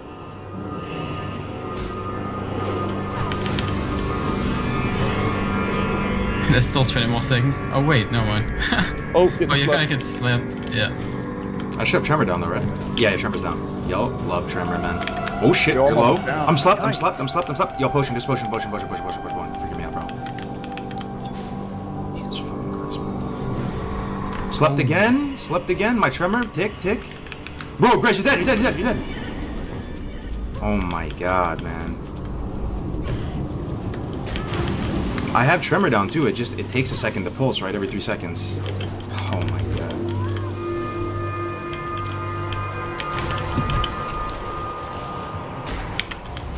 That's gonna be an issue. Yeah, that was a little bit bad. Yeah, those. I actually have counterspell. Maybe I can use it. I just need to get used to it. I just got it. Yo, my heart is in my throat right now. Oh my gosh. Bro, so even with Tremor, it doesn't really break instantly, right? It's still a couple seconds of me. And it interrupted my heal that time. I was casting a heal on you 3 seconds, and I got slept right as you were low. That's when I thought you were dead. I jumped out, war stomped, and healed myself. Thank God the war stomp didn't get resisted. Wow. So I'm probably not going to contribute in damage, man. I'm honestly just going to, when we're fighting those type of things, I'm probably just going to stay way back and try to LOS shit. You guys have plenty of damage to kill them. I took the shoulders. I assumed you wouldn't mind.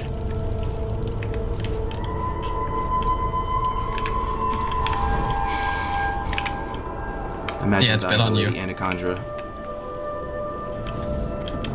Yeah, it was such a good start. It looked like it was gonna be so easy. Well, she got a heal off at like 1%, and that's what extended the fight. Jeez, man. Well, I guess it's good that it happened early. Just don't disrespect the dungeon, huh? Yeah, when we're fighting those druids, I'm not going to have to really contribute damage. I'm just going to stay back, and just in case a sleep busts through, even with Tremor down. Thankfully, we did have Tremor there, though, right? It just... Yeah. Still... She got a heal off. I'm pretty sure the ad got a heal off. I could have interrupted more. I don't know. Have you gotten any perfect deviant skills yet? No, I got a couple of the deviants, though, regular ones. Alright, see, like, there's a druid here. Tremor down, staying super far back. I'm gonna try and stack Oh, I just them. realized. Wait. It was 5% drop chance, and you needed 20. Yeah. Alright, that's 400 kills. Yikes. Well, we're only gonna make one belt, though, right, Tactics? Like, that's what Yeah, we're then trying it's to- just 200. 200 still. kills, that's a lot of kills. So I'm getting 1v1 by this druid of the Fang right now. Yeah. Once they're snake form, you don't have to worry about the sleep, though, right? Oh, no, Right. they can pop out of snake form. You saw that? Oh, it's using it. There's slumber. Oh, my I will sheep the other God, one. I have Tremor down. Alright, I'm seriously not Got a fighting runner? at all if there's fucking these druids. I'm sleep. It got healed. He got healed. Oh Is it my gold or- gosh. And it pulled. Yeah, it It's does. not looking good.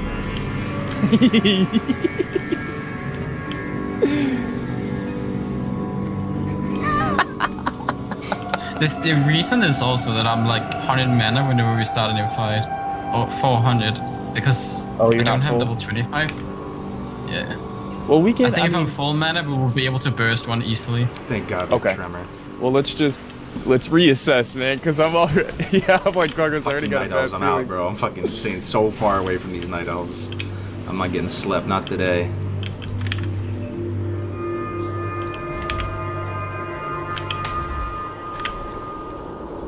The heals are brutal from these druids. Yeah, it's tough because I have an interrupt on a short, you know, duration, so I can interrupt them pretty frequently, but then I'm within sleep range.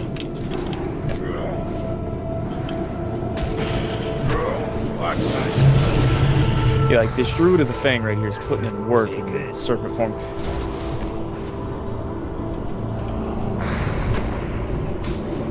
Mage, dispel magic? No, they can't dispel magic. Just curse. Telebeam banana.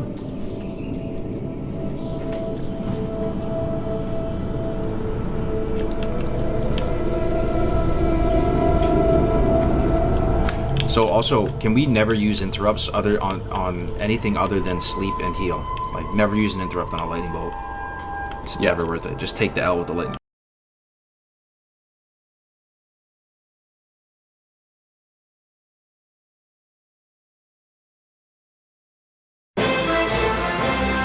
On this Sunday night, inconsistent border rules.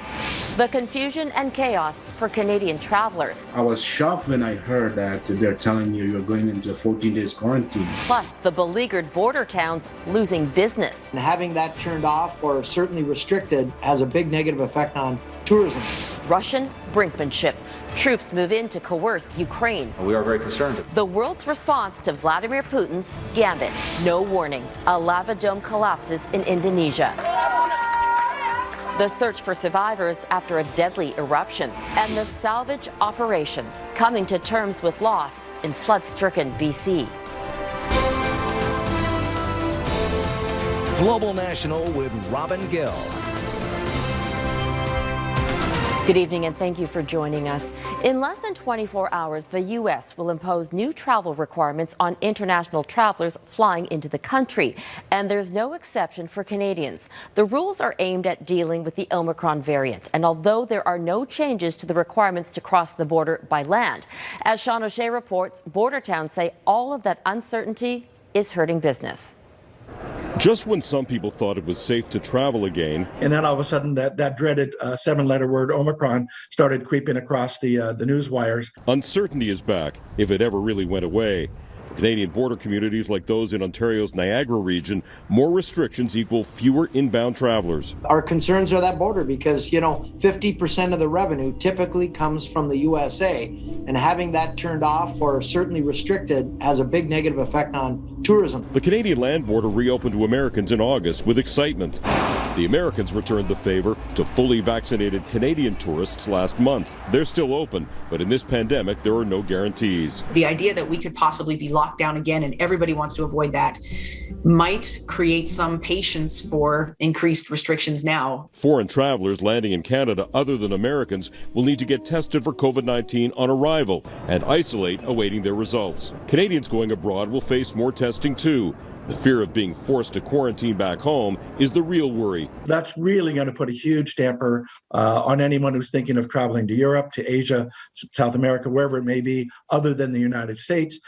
But people might be thinking, well, what if they bring this into the United States as well? There's no perfect solution.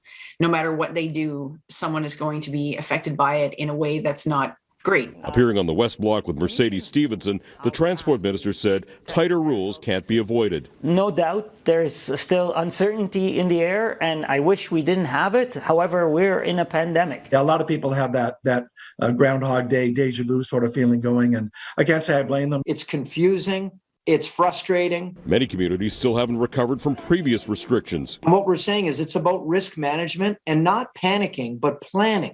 Let's have coordinated planning. Measure twice, cut once. Communities wait to see whether these new restrictions will be enough as the pandemic playbook adds another page.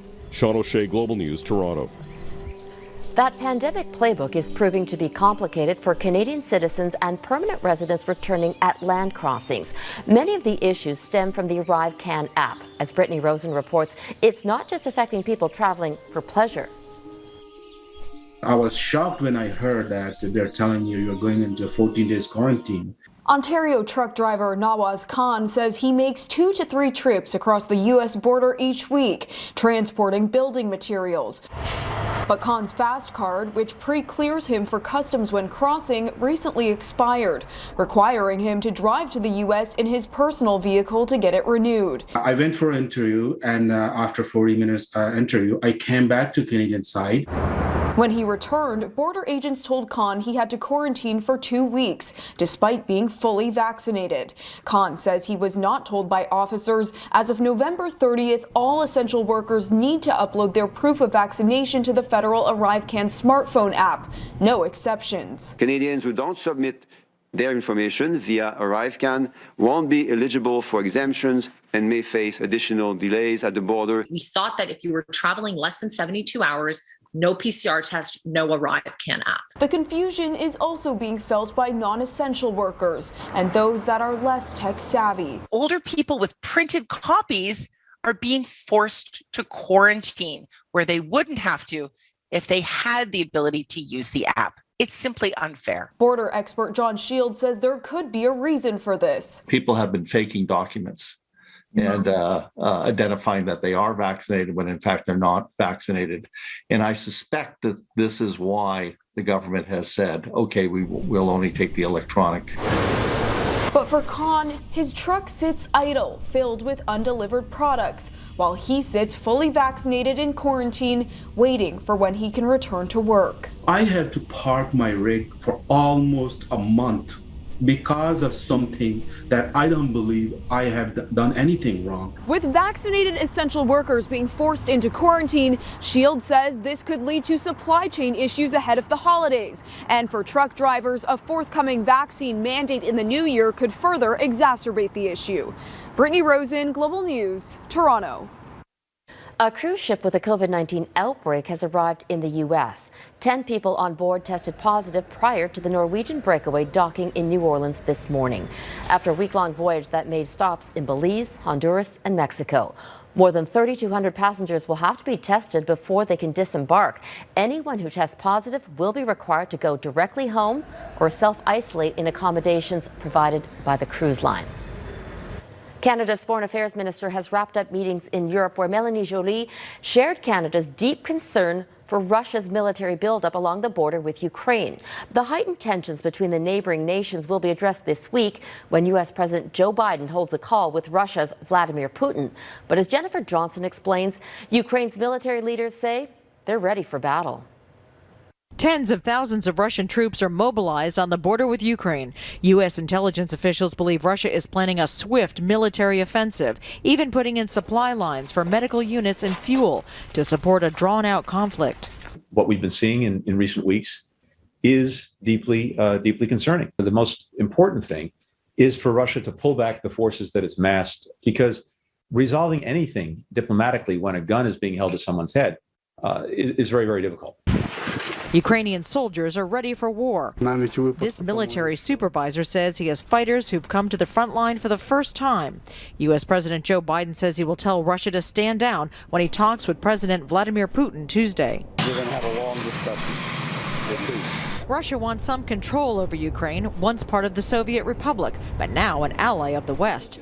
Russia is demanding the West stop Ukraine from joining NATO. U.S. military leaders say if Russia invades, they will not look away. We are certainly committed to helping Ukraine defend its sovereign territory. As tensions rise, lawmakers and the Biden administration are considering economic sanctions and bans on Russia from doing business with U.S. companies to pressure Putin to leave Ukraine alone. It's up to us in the Congress to make clear that we are going to be diplomatic, political, and military partners with Ukraine, that we are going to provide them with increased military assistance so that they can defend themselves. Since the start of the conflict with Russia in 2014, the West has helped Ukraine build up its military. Putin has denied any intention of launching an offensive, but Western leaders want the Russian military to pull back immediately. Jennifer Johnson, Global News, Washington. The Pope is again condemning how some European countries treat migrants and the politicians who exploit the crisis for personal gain. Francis visited refugees on the Greek island of Lesbos for the second time since 2016. Lesbos is one of the main entry points for migrants coming into Europe. It was the backdrop for a passionate speech against political leaders who want to build walls to stop them. The Pope went on to call the migrants' plight the shipwreck of civilization. The taps are back on along the Trans Mountain Pipeline, which will be a relief for drivers in British Columbia. The pipeline had been shut down since November 14th when the first of 3 atmospheric rivers flooded the province and destroyed major infrastructure. Up to 40% of BC's gas supply can come from Trans Mountain. The company says there were no spills or serious damage to the pipe. The restart may help ease gas rations still in place. In Abbotsford, one of the cities hit by the floods, the water has receded and the true extent of the damage is becoming clear. In most cases, it's much worse than first thought. Many people have lost nearly everything. And as Mike Delay reports, that includes prized possessions that have been in their families for generations. As desperate as Tony Shorlimer had been to get home, he dreaded it as well. Until today, these roads had been impassable, flooded from the fury of 3 historic storms. Everything he was certain was lost. But if there was a chance to save the artwork created by his dad 80 years ago, he needed to try. He's got like his adaptation of Gainsborough's Blue Boy and the Pink Lady. And so I'm going in to see if I can find them. He had to force the door open, and despite the chaos inside, he found his family treasures. They're gone. There. Heartbreaking doesn't begin to describe the moment. You have this fingers crossed mentality that you're going to be able to, in my case, salvage my dad. But it's a fool's hope. They'd been underwater and caked in mud for over 2 weeks, yet he wasn't going to leave them here. Like his father before him, Tony has always been a storyteller. Good or bad, his family's history would get another chapter. And when you know it, wiping away the mud revealed the vivid colors of the 80-year-old Petty Point. Damaged, yet perhaps not as broken as Tony had been moments earlier. My dad only gave me 2 things in his life, but he gave me some prints and he gave me my name. He drove away today, perhaps from his home for the last time. The dread replaced with hope. The floodwaters are draining from the Sumas Prairie, but not as fast as everybody would like. The mayor of Abbotsford, BC, has said they can see the light at the end of the tunnel, but that optimism doesn't make it any easier for the residents who are returning to all of this. Robin? Mike Drolet in Abbotsford, BC. Coming up, a tale of two volcanoes causing chaos.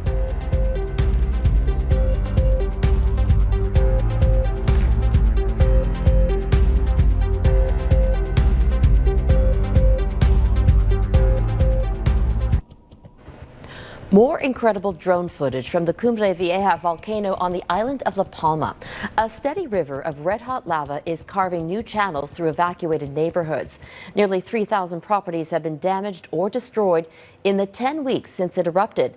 And experts say there's no sign of it slowing down anytime soon. The death toll from an eruption in Indonesia continues to rise. At least 13 people were killed and dozens of others injured after that country's highest volcano sent thick columns of ash into the air and lava flowing down its slopes. Mount Semeru is on Java, the most densely populated island in Indonesia. Mike Armstrong has the details.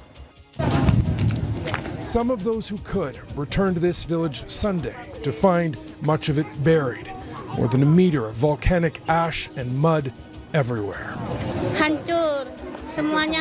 This woman says everything is destroyed. Her relatives' homes, her in-laws' home, everything is gone. In a matter of minutes, it turned from day to night. Witnesses say first there was an explosion, like a bomb going off, and then volcanic ash blocked the sun. Suddenly, it was all dark, says this woman, like it was going to destroy the earth. Mount Semeru is more than 3,600 meters high. The last time it erupted was January. There were no casualties. This eruption was bigger and too sudden for people to react. According to Indonesia's disaster mitigation agency, close to 100 people were injured, some very seriously, and 7 people are missing. This man says what is important is that his family members are safe, but many of his neighbors died. Now, there was an increase in seismic activity over the last few days, but what may have triggered the eruption, according to the country's Geological Survey Center, are heavy rains.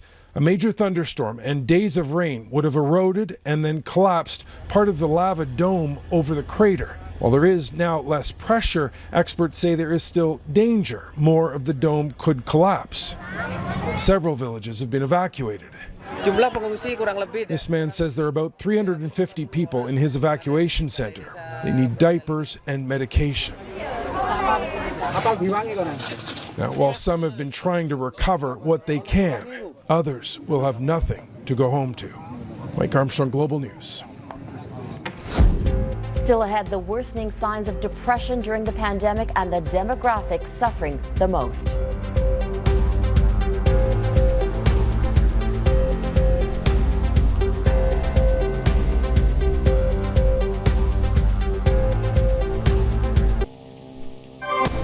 You're watching Global National. Advocates are calling for better support to deal with the pandemic's impacts on mental health. A new study found older Canadians in particular are more likely to experience symptoms of depression. And as Ross Lord explains, not enough people have access to the mental health care they need. For those who struggle with their mental health, the pandemic's isolating effects make day-to-day living especially difficult. It was a challenge to simply be at home, okay, and not being able to go out into community and meet people face to face.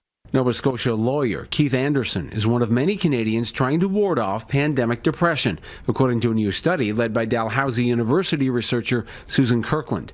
The peer-reviewed study, based on phone and web surveys, found older adults were twice as likely to show signs of depression during the pandemic than beforehand, and that symptoms got worse in 4 out of 10 older adults. Previous studies indicate the pandemic is taking a toll on the mental health of all Canadians, regardless of their age. I wasn't sleeping very well during that time. Okay, I think that was part of, not depression, but a symptom of it, perhaps. Okay, it's some challenges there. Anderson says he's getting through it with the support of his family and by working with others who have similar problems. But the increased demand for mental health assistance is overloading a system that advocates say was already broken. Going into the pandemic, there were hundreds of thousands, if not over 1 million Canadians who lacked access to mental health supports in community. All the more reason, advocates say, to correct an oversight that excluded mental health services from the Canada Health Act. Services like counseling and psychotherapy are really out of reach for many people in Canada who just can't afford to pay for them out of pocket, don't have the insurance to pay for them. There are signs of change. For example, Nova Scotia's new PC government has created a Ministry of Mental Health. Do swear that I will in all things be a true and faithful counsellor. Nova Scotia also promises a Canadian first, universal mental health care, a pledge many say has never been more timely. Ross Lord, Global News, Halifax. Up next, the tiny island off the coast of BC that played a mighty role in the Second World War.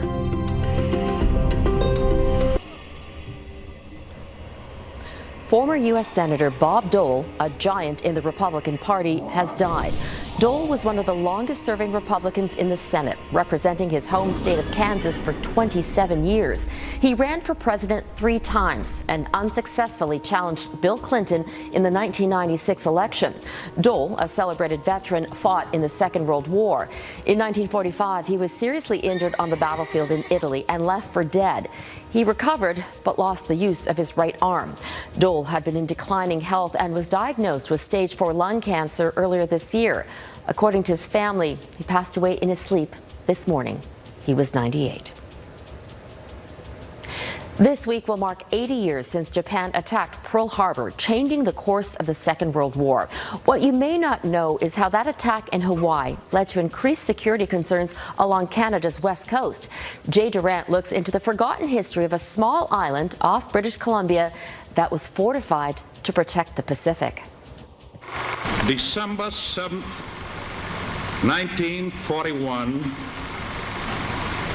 a date which will live in infamy. This year marks the 80th anniversary of Japan's attack on Pearl Harbor, an event that put defenses along North America's west coast on high alert, including here on tiny York Island in Johnston Strait, a site the Canadian military had picked as a good location for coastal defense before the outbreak of the Second World War. That made the war suddenly seem real because people on the west coast of Canada hadn't felt the significance of the war. Suddenly, the western side of the country felt very vulnerable. Construction on this coastal defense site began in 1937, and during the war, York Island became home for about 200 military personnel.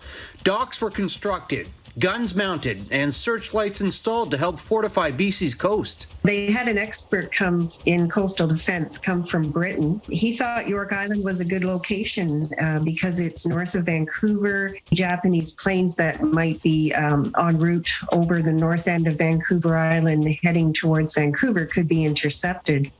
So this is my dad here in the middle. Claudette Schulte's father was stationed there. There were some long days isolated on this remote island. It told me about them having a ball diamond. So they played baseball there. Other than that, I don't remember him talking about other activities. These are stairs leading up to the officers' quarters. Nature has reclaimed a lot of the site, but some structures still remain.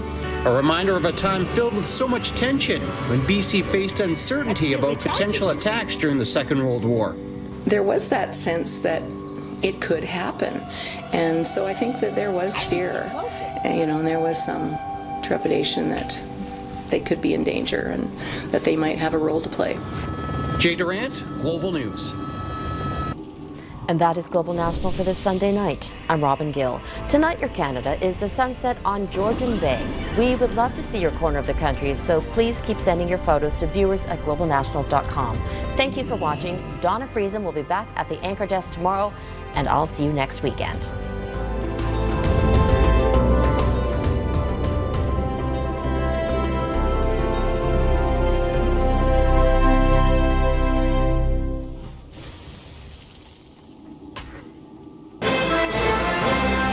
On this Saturday night, turbulent travel.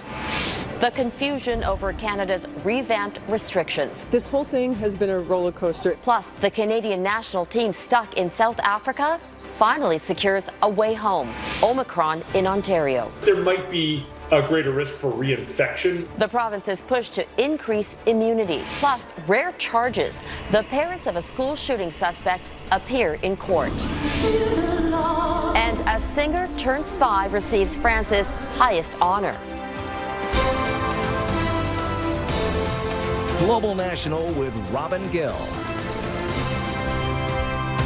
Good evening and thank you for joining us. Confusion and frustration are growing tonight over Canada's new pandemic travel rules. The measures are meant to slow the spread of the new, potentially more transmissible variant, but they're also causing chaos for some Canadians arriving home, even after short trips out of the country. Jeff Semple explains in our top story tonight. Passengers arrive at Pearson International Airport, unsure what to expect. I'm kind of confused because there's a lot of things that you have to do. Since the discovery of the ominous Omicron variant, Canada has introduced a flurry of new travel restrictions. The government just released these flow charts outlining how the rules apply differently depending on the country and how long you're away. Rules even Canada's top doctor admitted are confusing. Basically, the requirement, if you're from, it's quite complicated. I think we're going to have to put up some tools on the website. But not everyone is laughing. This whole thing has been a roller coaster. Two of Sue Goddard's daughters traveled to South Africa in November for a field hockey championship. But after Omicron, the event was cancelled and the team booked a trip home through Germany. Canadians arriving from Southern Africa are required to produce one negative COVID test before leaving and another in a third country en route. But because the team wasn't clearing customs in Germany, they were told their test wouldn't count, and they weren't allowed to travel on to Canada. Mental health-wise for the team, I'm gonna be honest, it's been quite tough. Yeah. After 2 weeks stranded in South Africa, lobbying the government, the team just received an exemption and will be allowed to return to Canada next week. Oh my God, we can't wait to see you. But others aren't so lucky. So we were totally blindsided. This Alberta couple took a quick trip to the United States. Canada does not require a negative test from travelers to the U.S. for less than 72 hours, but they're still required to upload their vaccine certificates to the ArriveCan website or smartphone app. And we didn't have that. We didn't know what it was. We didn't know what it was. As a result, even though they've been triple vaxxed, they're now forced to quarantine for 2 weeks. The communication that has not been very clear, that's one thing, and also inconsistent. This business tourism expert expects the result will be another blow for the beleaguered travel industry. Not because fully vaccinated Canadians are afraid of getting sick, but because they're afraid of becoming stranded abroad. Jeff Semple, Global News, Toronto. For more clarification on what you need to know before you head to the airport, let's go to Mercedes Stevenson in Ottawa. Mercedes, you sat down with Canada's Transport Minister this week on the West Block. Safe travels. Robin, many countries have introduced additional border measures to try and stop the spread of the emerging Omicron variant, and Canada is no exception. Ottawa announced a travel ban for foreign nationals from 10 African countries where the new variant was first identified. In addition, mandatory COVID-19 tests upon arrival to Canada were reintroduced for travelers from all destinations except the United States. Now, even fully vaccinated people have to quarantine until they receive the result of their arrival test. The testing requirement has created a lot of concern and confusion, including where the test will be administered and what happens to Canadians who land in one city but need to transit and take a connecting flight to get home. This week on the West Block, we sit down with Transportation Minister Omar Alghabra to get some clarity on the rules and what they mean for you ahead of the busy holiday travel season. I asked the minister where the tests will be given for those who have a connecting flight and who will be quarantining where. So if you are coming from any of those 10 countries, you are tested upon arrival wherever you arrive, and you're expected to stay at a hotel wherever you arrive. However, if you're arriving from anywhere else in the world, from Rome, for example, you will be tested if you land in Toronto, and then you'll be allowed to go to Vancouver and quarantine at home for a day or two until your test results are out. While travelers from the United States are exempt from Canada's new rules, the U.S. is not extending the same exception to Canada. Anyone entering the U.S. must bring a negative COVID antigen test taken within the last 24 hours. That's raised questions about whether Canada should harmonize policies with the U.S. or continue to allow people in with a 3-day-old test. We still require fully vaccinated. We only allow U.S. travelers who are fully vaccinated into Canada. And we have random mandatory testing at the border. The U.S. doesn't have mandatory testing at their own borders. So because we have several layers of protection. We'll bring you our full interview on the new travel rules on the West Block. Robin? Mercedes Stevenson in Ottawa. And you can watch the West Block tomorrow right here on Global. For a second straight day, Ontario is reporting more than 1,000 new COVID-19 cases. Today's total is the highest in a single day since May 29th. Most of those cases are believed to be the Delta variant, but the new Omicron variant is spreading. The WHO says it's now in 38 countries, including Canada. As of today, 11 cases of Omicron have been reported in Ontario. There are other potential infections currently under investigation. And as Brittany Rosen reports, it's prompted a push for more vaccinations in the province.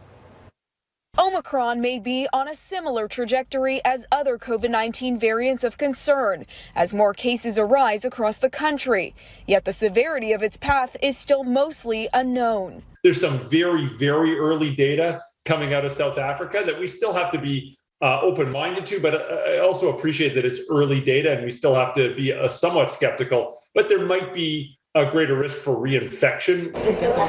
After first being detected in Ottawa November 28th, cases of Omicron are popping up elsewhere in Ontario, including a child under 12 in York Region, north of Toronto.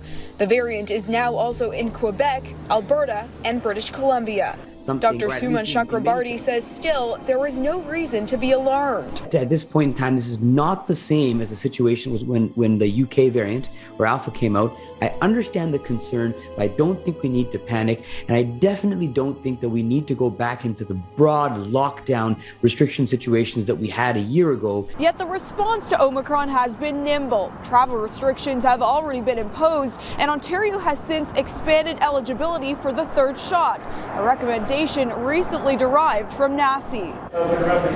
Starting on December 13th, Ontario residents over 50 will be able to book a third vaccination. Alberta has taken similar steps, while Quebec is waiting on the advice of provincial health officials. Now we are, myself and my wife, eligible for the booster in December 13th. I will go there.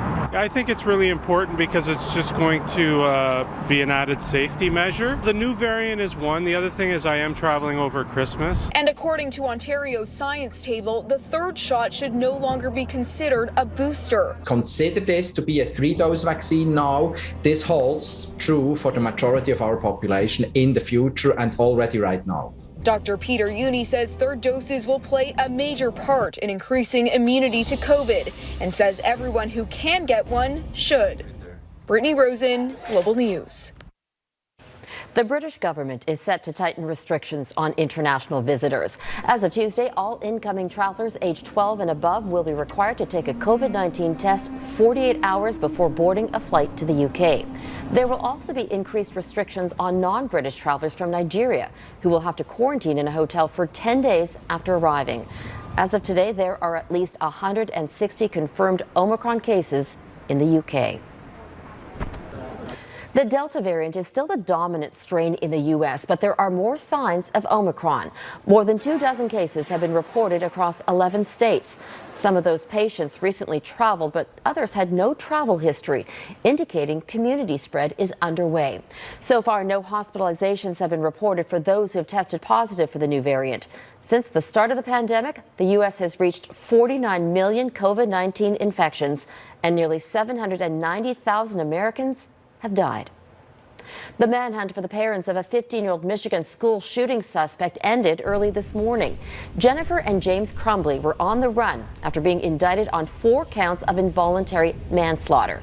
Their son, Ethan Crumbly, was arrested earlier this week, accused of murdering 4 classmates in a shooting spree. The entire family is now being held at the same jail. As Jennifer Johnson reports, police say they're looking at who may have helped the fugitive parents hide. James and Jennifer Crumbly, parents of accused school shooter 15-year-old Ethan Crumbly, are now behind bars. The pair had evaded police for several hours, but were found hiding in a commercial building in Detroit, about 67 kilometers from Oxford. Clearly somebody helped them into that location and made it available to them. And it was after it was publicly announced that there were warrants for them. On Friday, the parents were charged with 4 counts each of involuntary manslaughter in the deaths of the high schoolers their son is accused of killing. They have pleaded not guilty. The Crumbleys are accused of failing to take Ethan home and get counseling the morning of the tragedy, after school officials showed them a chilling paper found on the boy's desk. The note was a drawing of a bullet with the following words above that bullet, quote, blood everywhere. Further down the drawing are the words, quote, my life is useless, end quote. The prosecutor also accuses the pair of buying Ethan the semi-automatic gun he allegedly used to kill his classmates. School officials saw the teenager searching for ammunition on his phone the day before the shootings. His mother was allegedly contacted by the school, but phone records show she texted her son, LOL, I'm not mad at you. You have to learn not to get caught. I expect parents and everyone to have humanity and to step in and stop a potential tragedy. School shooting at Oxford High School. Prosecutors say within minutes of the shootings, the mother also texted her son, Ethan, don't do it. The parents' attorney claims they fled the area fearing for their safety, but they took $4,000 out of an ATM, prompting U.S. Marshals to offer a bounty for information, leading to their arrests. This very, very tragic incident that really has touched not just this community, not just this state, but this country. I mean, we're tired of this. I mean, this is awful. This was the 28th school shooting in America so far this year. The tragedy has plunged the small town into despair and fear. A massive vigil for the victims Friday night ended in near panic after someone fainted and others called for help. The local prosecutor, a mother herself, is vowing to help this community heal, promising those who failed to stop this tragedy will pay. Jennifer Johnson, Global News, Washington. French President Emmanuel Macron says several European countries are considering opening a joint diplomatic mission in Afghanistan. During a trip to Qatar, Macron says the mission would allow ambassadors to be present in the country, but it would not amount to recognition of the Taliban government. Many Western countries, including Canada, closed their embassies in August when the Islamist militant group took control of the capital. Macron says security concerns and several other issues would need to be resolved before a mission could be opened. Coming up, another BC community told to get out, but they're refusing to leave. And darkness descends on Antarctica's summer.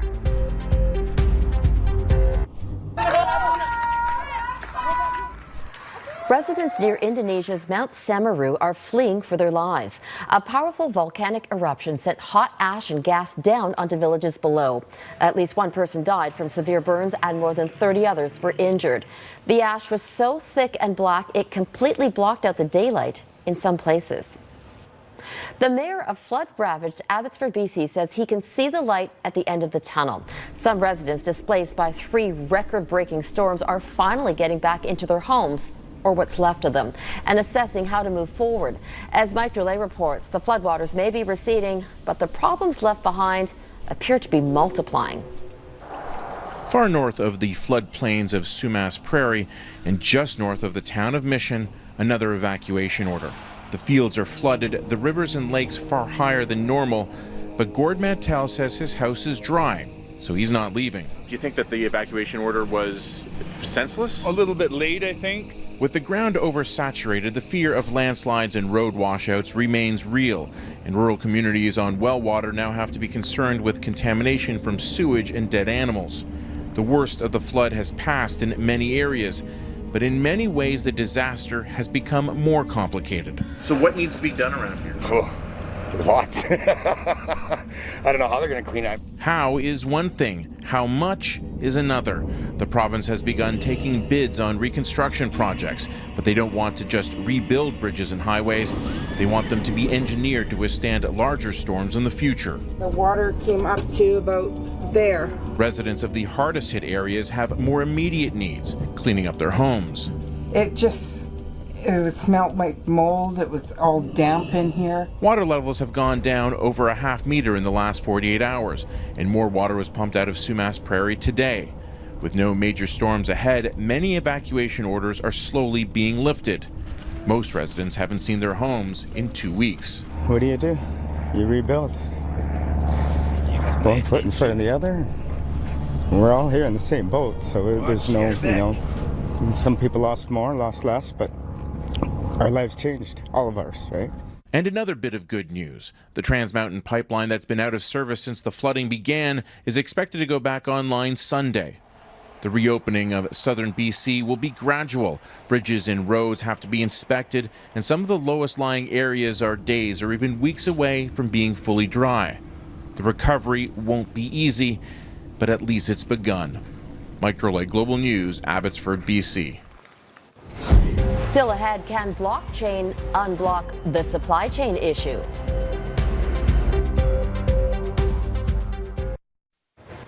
For some industries, supply chain disruptions have created a logistical nightmare, especially ahead of the holidays. But the problem has paved the way for cutting-edge Canadian solutions. Anne Gaviola has more on those homegrown innovations. This is going to be the most wonderful holiday ever. Few companies have navigated supply chain snafus as well as retail giant Walmart. Its deep pockets allowed it to do things like charter its own ships, but at the heart of its strategy is a cutting-edge solution made in Canada. Due to the virtue of the way we have designed, Walmart never stopped, so we were part of the essential services. Toronto-based DLT Labs helped Walmart Canada implement and manage its massive supply chain invoice and payment platform. Using blockchain, the technology that underpins cryptocurrencies like Bitcoin. Think of this digital ledger as a way to automate transactions and data points using GPS and the Internet of Things to track everything, from shipping routes and delays to truck refrigeration temperatures for food, and keep it securely on one platform. It was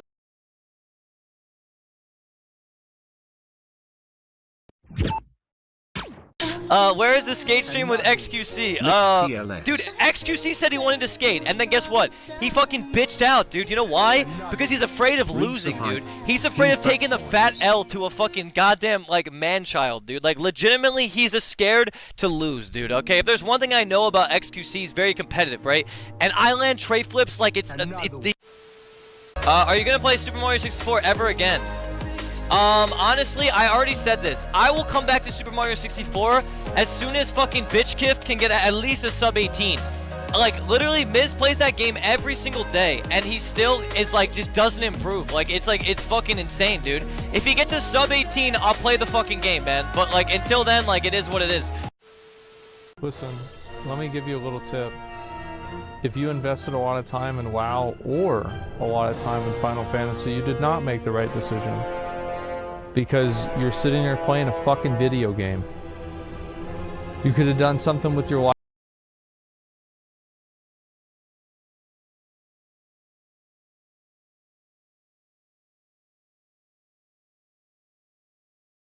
As desperate as Tony Shorlimer had been to get home, he dreaded it as well.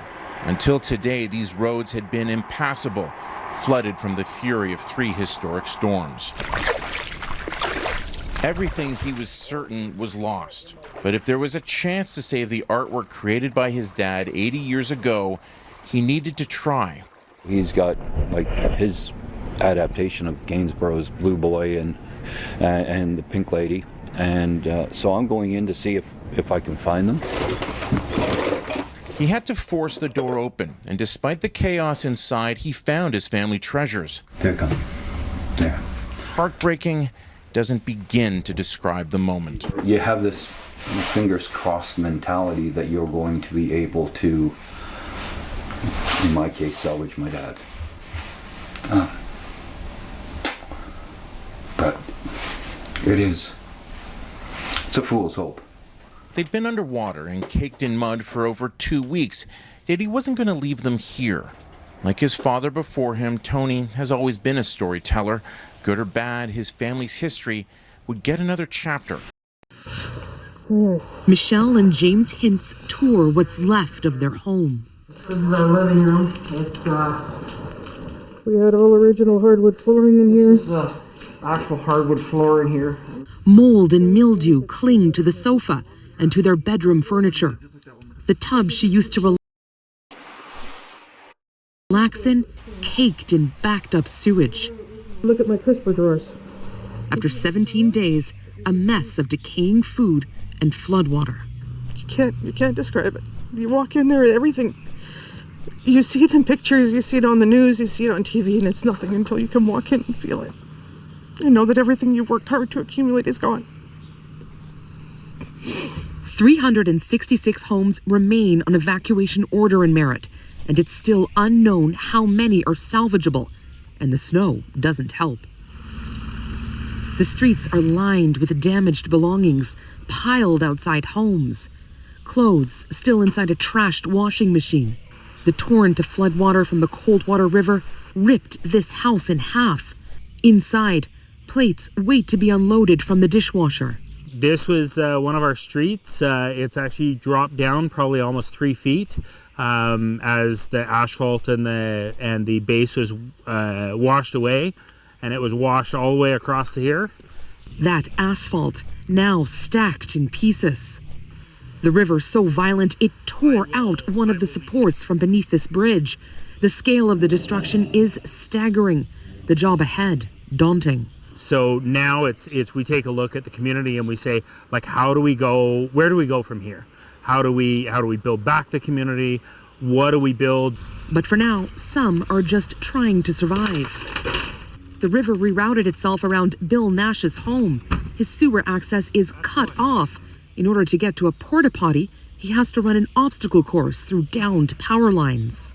I got to crawl down the rocks here, slipping and sliding, and then through the water, which isn't at least very high now. Boots are good enough, you know. And then I got to jump up that bank there and get through all that crap on the ground there. Katie, you've been talking to people in the community. What are their biggest concerns right now?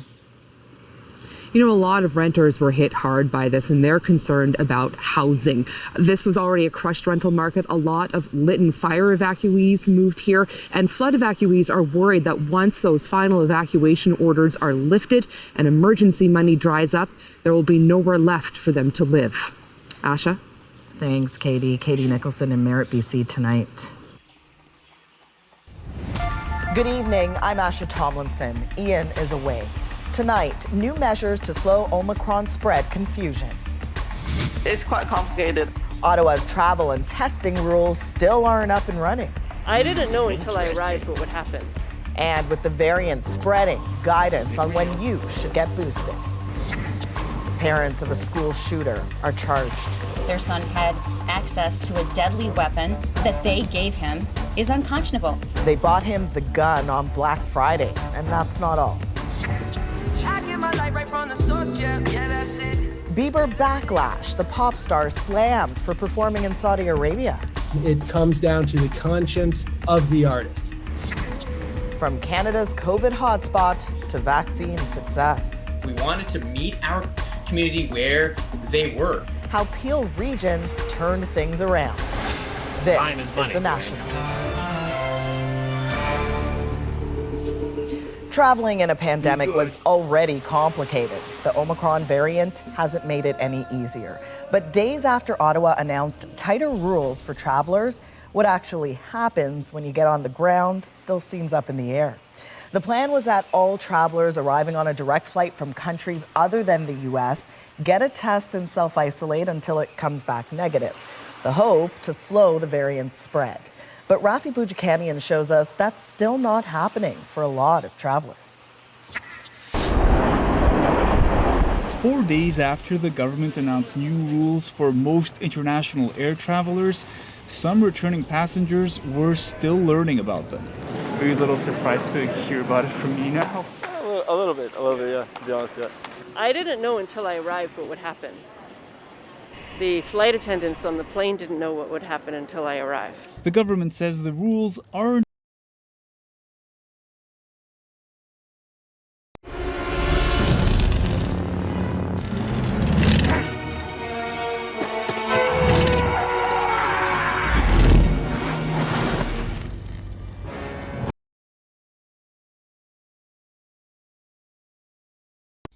Yeah, I think before we do the escort, we'll just like clear a little bit of the camp, because like the first camp and the escort is the only like real dangerous part. So we'll just make sure that that's cleared. Yeah, we want to clear this camp right here, and then we can go.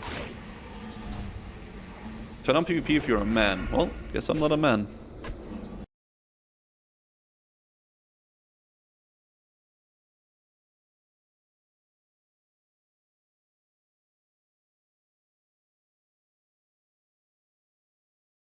Hi, thank you for the question. Yeah, we are definitely anticipating snow in two different moments. One is going to be tonight into Saturday morning.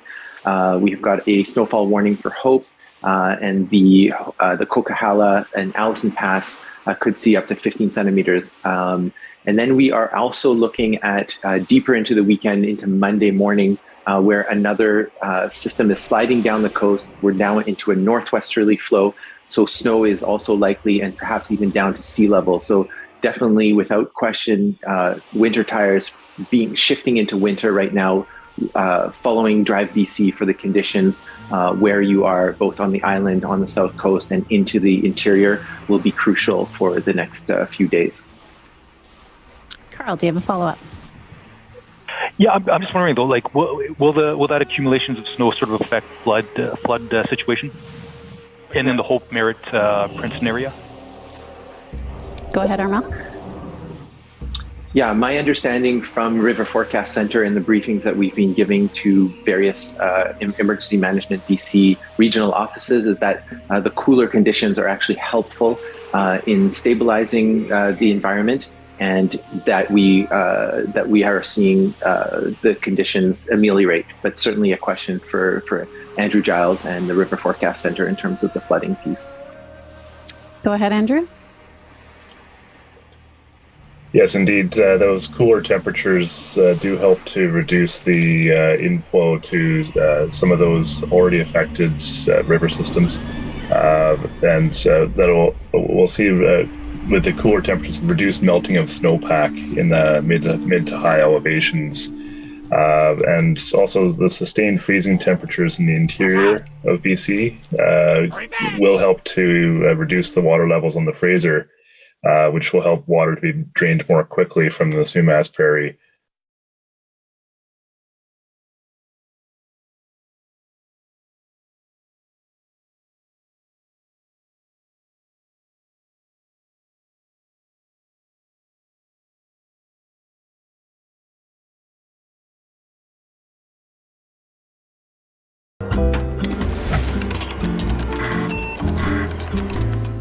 Well, what the nuts? Skyrim's been out for 10 years, so that's bizarre.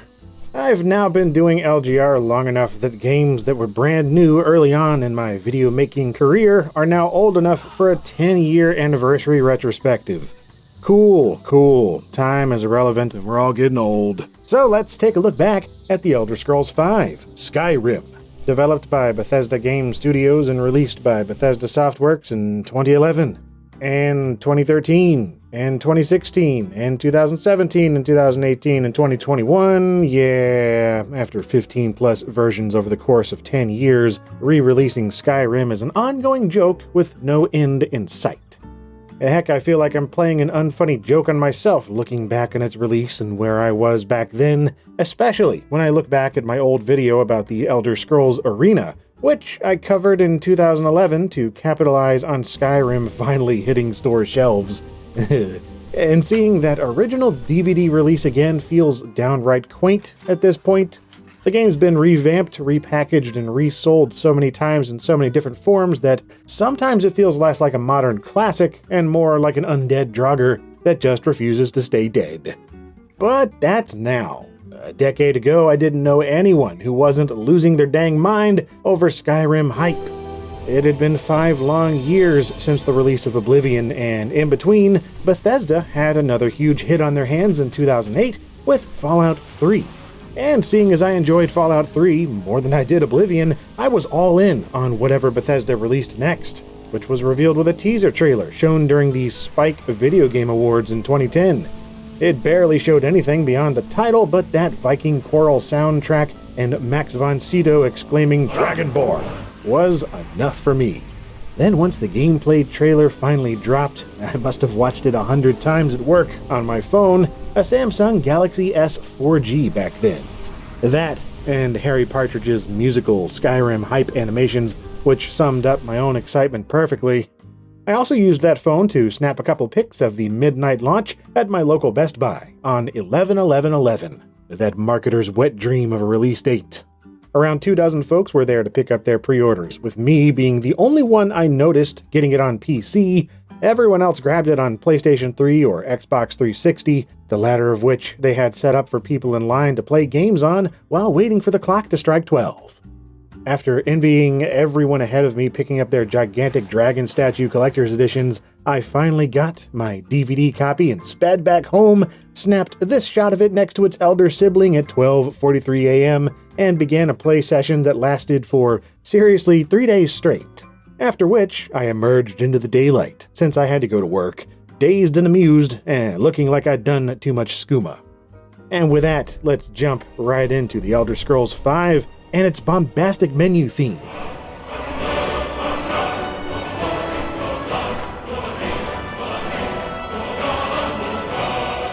Yeah, that Viking-infused evolution of the Elder Scrolls theme, that choral energy is infectious.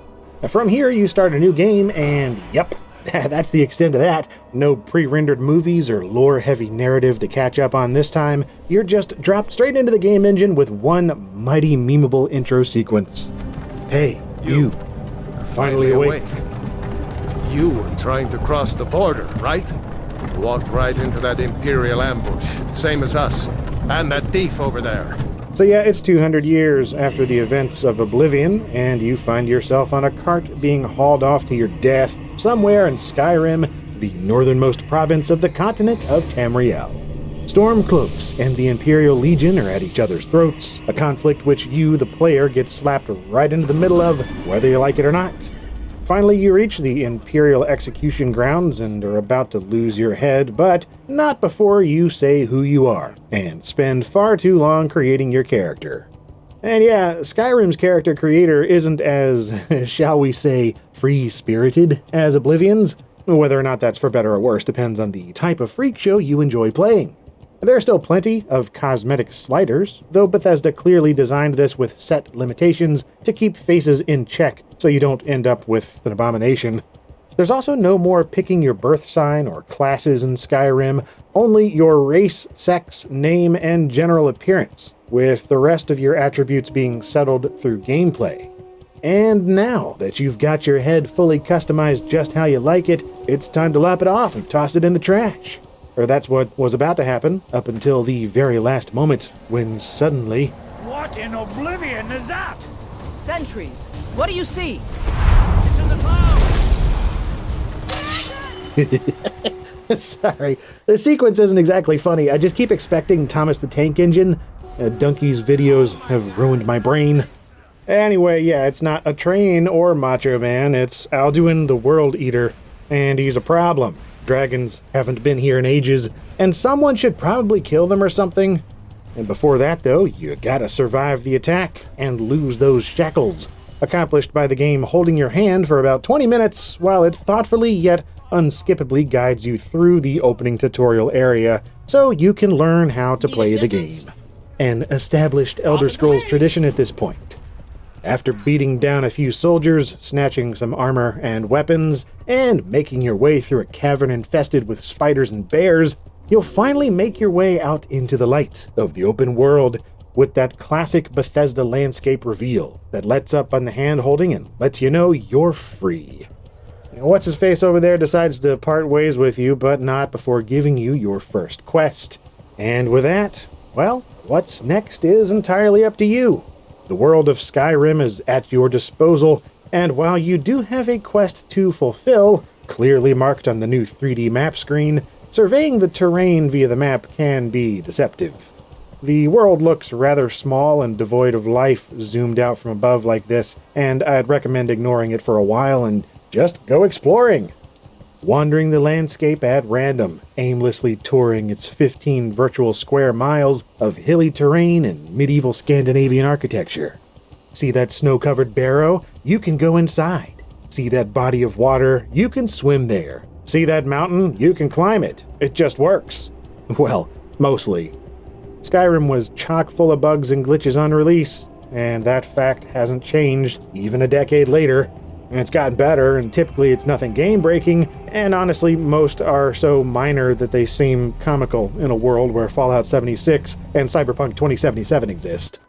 But, you know, it's still rather distracting. That being said, Skyrim is a perfectly playable, inoffensive Elder Scrolls experience that I continually find engaging with every newly made character. It's a lengthy role-playing adventure to immerse yourself in as much or as little as you want, with all kinds of characters to meet, points of interest to discover, and creatures to admire and or kill at the pace you're most comfortable with. For the way I like to play these games, half the fun comes from general exploration, where I don't have anything marked on the HUD and I'm free of pesky distractions like stats screens and storylines. Now, that stuff is still here when I want it, but I'm also happy to spend an evening admiring the passing storms, with their howling wind and rolling fog, and the familiar constellations and moons I've grown fond of in previous Elder Scrolls games look better than ever. And the number of memorable new locations to explore is great. Like Bleak Falls Barrow, the first dungeon many players end up down in the depths of. Winterhold, with its imposing school of mages and constant snowstorms. The Dwemer ruins of Blackreach, being an underground mushroom kingdom. The icy Hoth-like Bleak Coast Cave up in the far north. And the whole area northwest of Fort Greenwall with forests full of autumnal elegance. The port city of Solitude with its natural bridge overlooking the sea. And of course, the Greybeard Sanctuary up at the highest point at the throat of the world.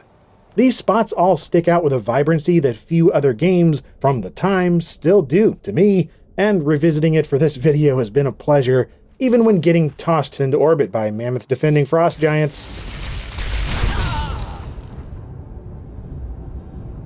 As for the gameplay side of things, let's start with combat, which has been overhauled in some immediately apparent ways.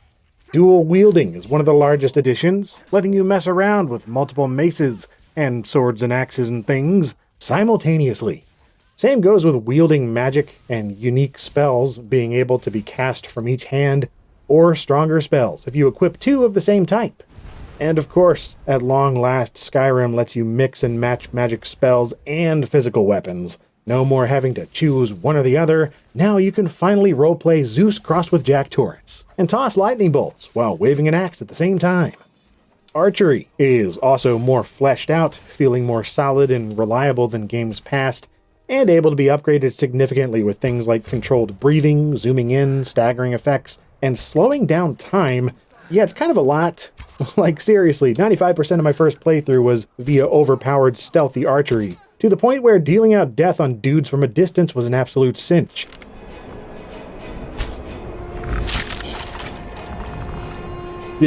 Those gratuitous kill cams and ragdoll physics.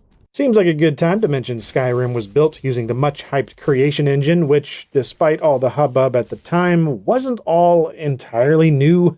It's just an offshoot of the old Gamebryo engine from Oblivion and Fallout 3, which was itself based on NetImmerse, the engine used in Elder Scrolls games since 1997. So yeah, there's a lot of legacy jank lying around.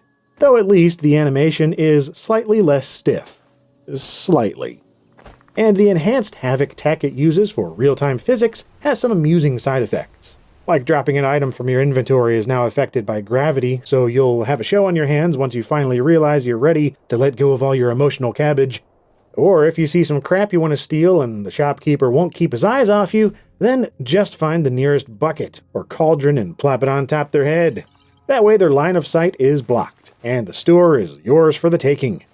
Or hey, just pick things up without adding them to your inventory. Walk it over to somewhere they can't see, drop it on the floor, and bam! No one is the wiser. Perfectly balanced, as all gameplay should be. I am sworn to carry your burdens. On the topic of burdens, dozens of follower NPCs exist for your Skyrimming satisfaction, acting as a living storage closet for piles of pilfered property, as well as another set of hands in sticky situations, helping as much as they can in combat with their own weapons, armor, and skills, though I always avoid followers with, like, morals and stuff. I stab and steal way too much to have some narc hanging around. Plus, it gets awkward if they're standing there judging me while I fumble around lockpicking, which, I mean, yeah, it's fine. It's similar to Fallout 3's system, and I still prefer this over what Oblivion did. It's just a tad clunky on PC, since half the routine relies on controller vibration, something the typical mouse and keyboard don't provide. Ah well, even the worst followers are always good for a laugh when it comes to setting off traps, the doofuses.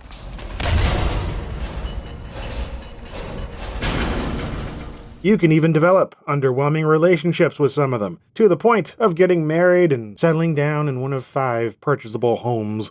And much like Elder Scrolls 4, decor options are a bore. Chat up a merchant and purchase sets of furniture and stuff to be placed automatically, and that's that. Bethesda did expand on homestead customization with the Hearthfire DLC, though in the base game it's basically pretty basic. But still worth doing to have a convenient spot to regroup, recharge, and store your excess leafy vegetables. You know what they say, home is where the cabbage is. Houses and towns nearby are also where you'll spend countless hours upgrading and crafting weapons, armor, potions, and enchantments. Getting rich both in gold and XP is only 1 million repeated mouse clicks away, with leather, ore, flowers, and the like able to be manipulated over and over, providing buttloads of experience and sellable loot. After all, Everything's for sale, my friend. Everything. If I had a sister, I'd sell her in a second. yeah, no matter how I set out to play a new character, I inevitably end up role-playing an obsessive junk hoarder, accumulating every last item of value I can find. And when I'm not doing that, I'm creating the most overpowered things I can using the enchanting system, making use of trapped souls to charge up otherwise normal items with bonkers powers.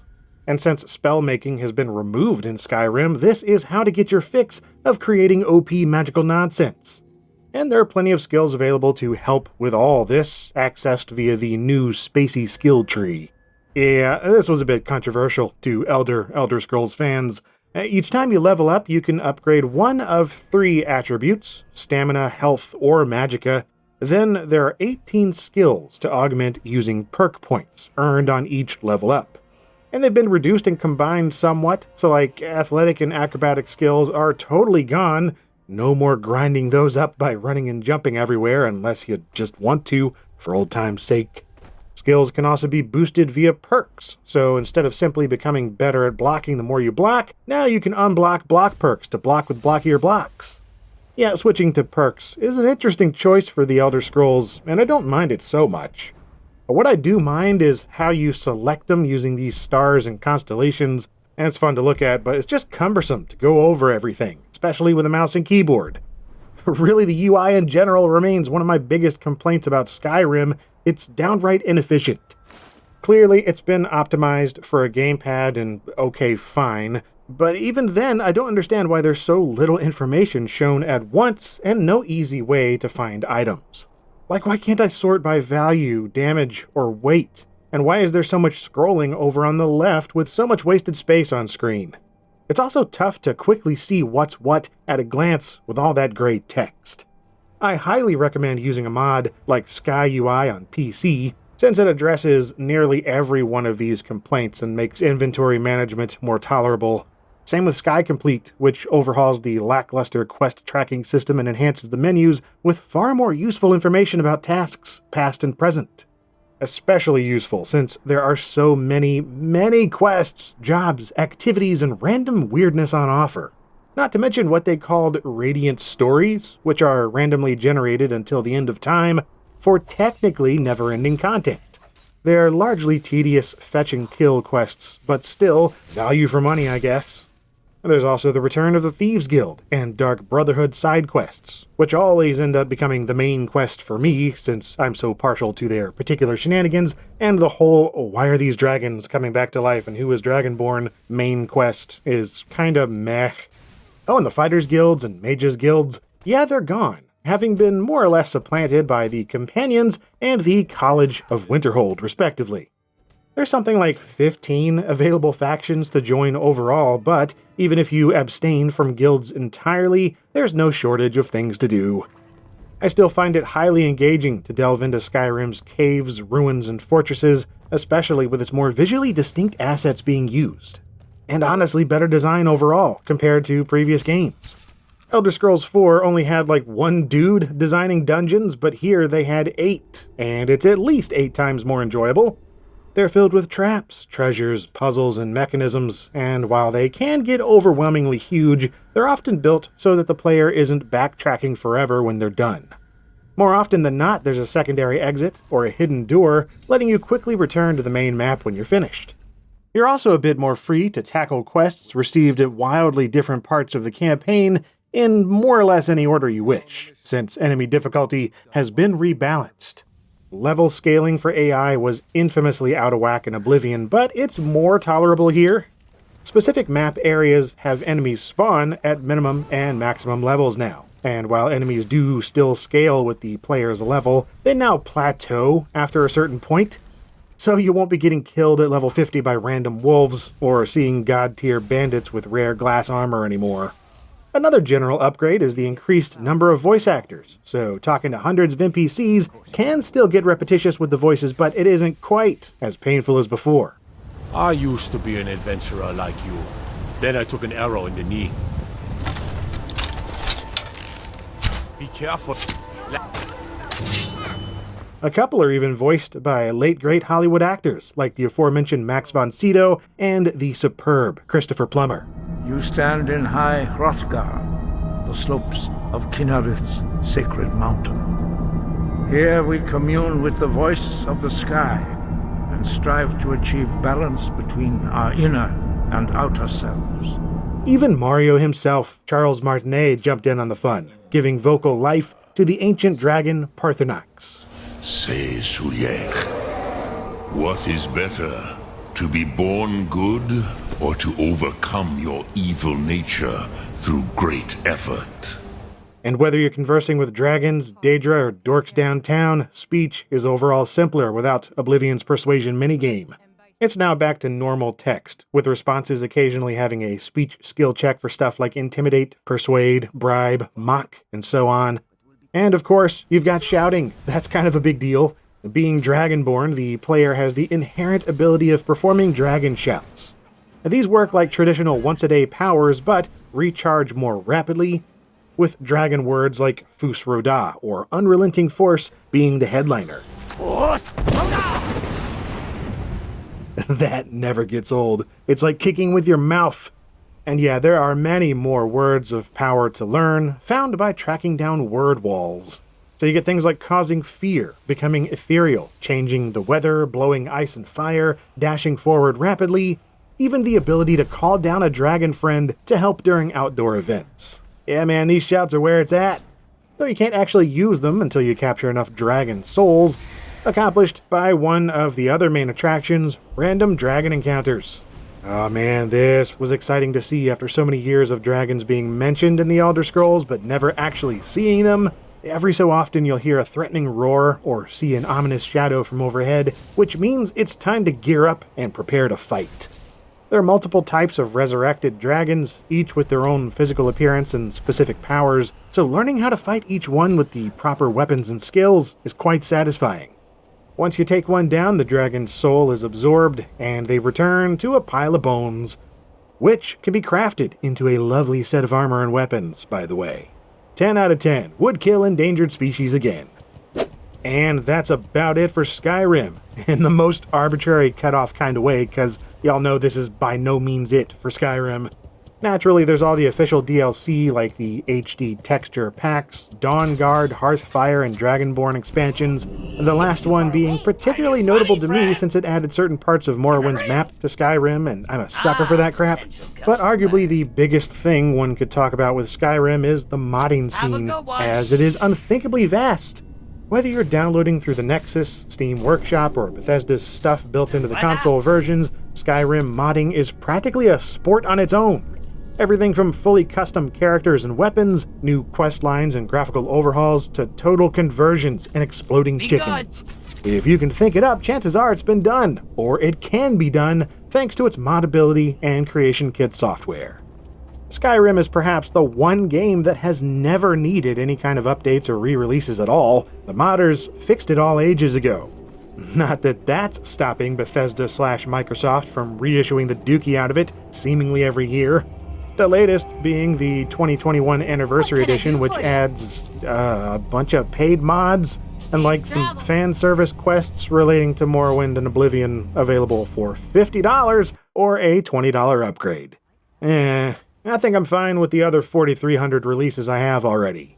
Or maybe I'll grab the tabletop game. I don't know if it's any good, but those miniatures look neat. Whatever, man. Skyrim! It's one heck of a game, and I really enjoyed my time revisiting it a decade later.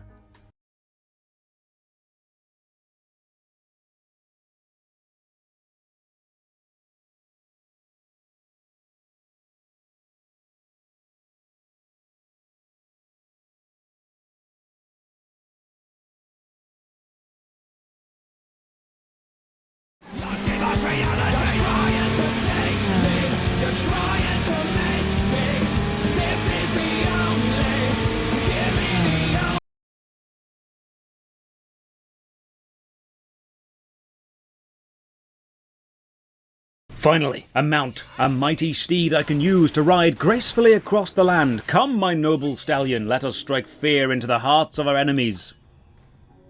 What the balls is this? Ladies and gentlemen, welcome. I'm Josh Stripe-Hayes, and this is Worst MMO Ever, a series where I play the worst MMO games I can find so you don't have to. Drop a like on the video or sub to the channel for more MMO stuff. Ring the bell for all the future notifications. As usual, a massive thank you to the Patreon supporters and Twitch subs who keep the channel going. More on how you can support at the end. For now, let's begin. Today I am playing another generic Korean action grindfest called Aeon. Aeon is what would happen if you took Terra and changed the name to Aeon. If you've played MMOs before and I say, hey, quick, think of the most generic action MMORPG Korean game you can and then fill it with way too many upgrade systems, I guarantee you are picturing Aeon. Aeon's Steam page is mostly negative, and as we play we'll come to see why, and I'm sure there will be Aeon fanboys screaming at me in the chat saying how the game is thriving and I'm just a hater and how Aeon is actually an underappreciated masterpiece. If anyone ever tries to tell you that Aeon is doing well, just remind them, Aeon is published by Gameforge.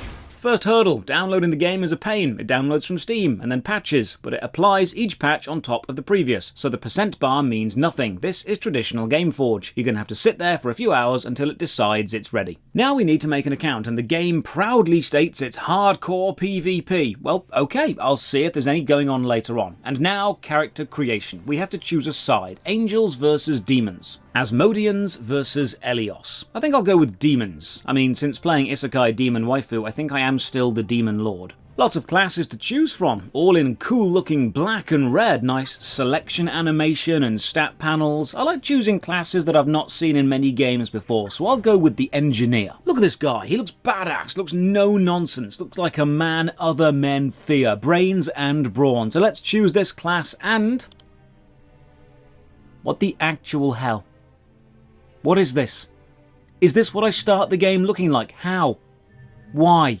I know most of these Korean MMOs are basically just super flashy dress-up games with some combat, but this is stupid. What an aesthetic shift. I go back and, okay, you know what, I'll choose the artist instead. And what is this face? What is this character creator? Why do I look like a background character from some cheap anime? I pick a few more classes and I find out it's actually randomized. I just happen to have got the two dumbest randomizations first. Eventually I stumble upon an engineer riding in a giant mech. So yes, let's be this dude. Oh, I also get to pick a voice for the character, and just see if you can hear the issue here. 어디 감히 날 건드리다니. 감히 날 건드리다니. 결투다. 한판하기 좋은 날씨군. 내가 그렇게 만만한 줄 알아? 이 정도는 아무것도 아니죠. So they've not actually localized the voice acting. Aeon is mostly voiced, but it's mostly voiced in Korean. The cutscenes have English if you're lucky, but the gameplay is all Korean. Finalize the character and he gives me the finger guns. Oh, you know someone is cool when they do the double finger guns. Game starts, we are instantly told we've finished a mission, and then we're thrown into an intro cinematic. Let's watch this together with no context, because that's the same amount of context that I had when I had to watch it.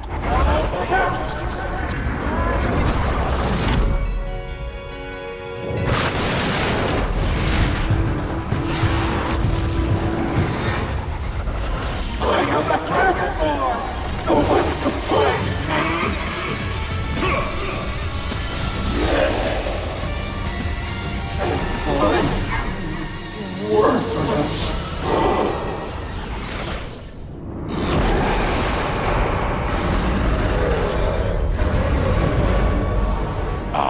A piece of the relic. Insects, you seek to draw blood? You accomplish nothing! Wake up from your slumber and return to the frigid lair. I shall await you there, welcoming the storm. It's your destiny. Please, finish this.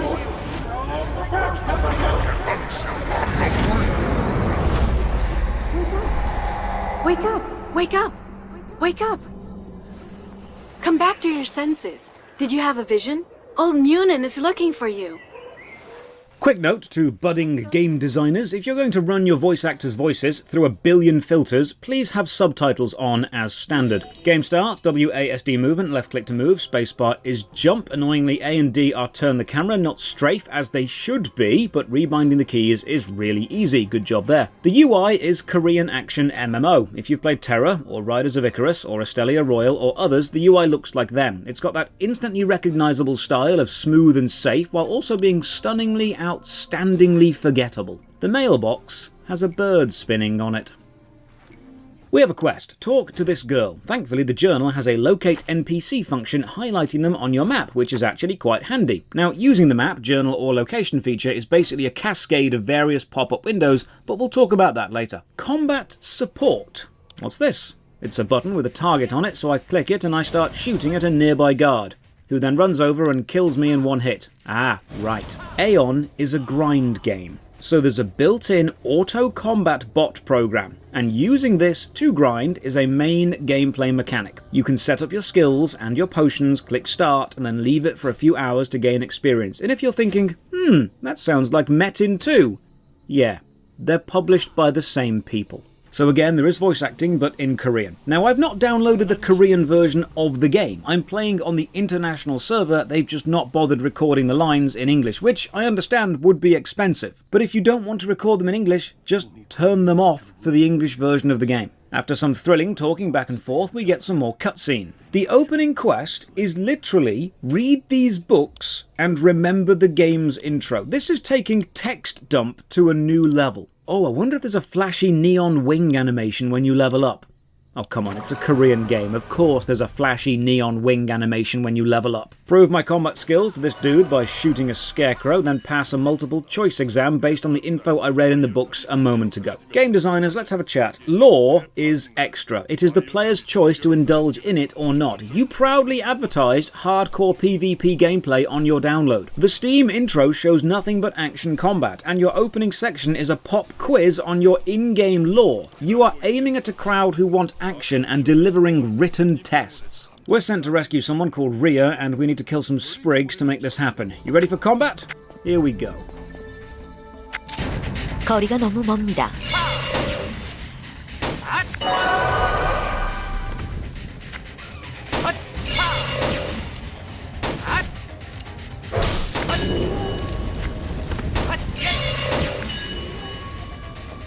I mean, this one might be on me. I did choose a ranged class, so I can't expect thrilling close-up battles, but this is basically tab target with flashy effects. You're locked in place when using a skill, you have some skills which can chain together, you have auto attacks to weave between skills. It's the classic tab target system we've seen before, and it's not bad, and for being released in 2008, it's perfectly serviceable. On a positive aspect, the game environments look really nice. The colour palette is vivid and varied, the distant hills and trees and vines look great, the sky has this very ethereal aura to it, the models don't clip, the set dressing is all perfectly scaled. Aeon is a nice looking game. While I'm running along, I can see the UI is flashing, and flashing UI usually means click me, and it's a trope in Korean games, so let's click it. Lugbug's daily rewards, combined with time-gated achievements and rewards, so a system to keep you playing. Lunar Cube Crafting Workshop with a free daily craft and some upgrade stuff, so a system to keep you playing. And the shop. Now, I've played a Gameforge game or two, so I'm wondering if... Yep. Yes, it is. Gameforge games all have the exact same shop layout. Runes of Magic, Metin 2, Terra, Aeon, all different in their own way, but all, in a much more accurate business-like way, exactly the same to Gameforge. Seriously, this is almost impressive in its lack of personality. When I say games companies see design as emotionless business decisions for profit and not artistic opportunities for fun, this is what I mean. Make no mistake, these games are vehicles for their shop. If the shop was removed, the game would be too. Do you want proof? Okay. These games are completely willing to sell immersion and aesthetic cohesion breaking items to make a quick buck. Look. This car mount is available in the shop, and let's not forget, Terra has those stupid cars as well. But here's an example of mathematical abuse. Here's a pack being sold for 2,800 premium currency, actually reduced down from 3,499. How would you buy this? Well, most cash shop-based games use predatory price brackets, so you're always just below what you need to pay, forcing you to pay more. And they also make it specifically difficult to combine lower packs to make the value you need. Here's proof. This pack costs 2,800. You can buy 2,525 premium currency for £100. That's $137. That's not enough.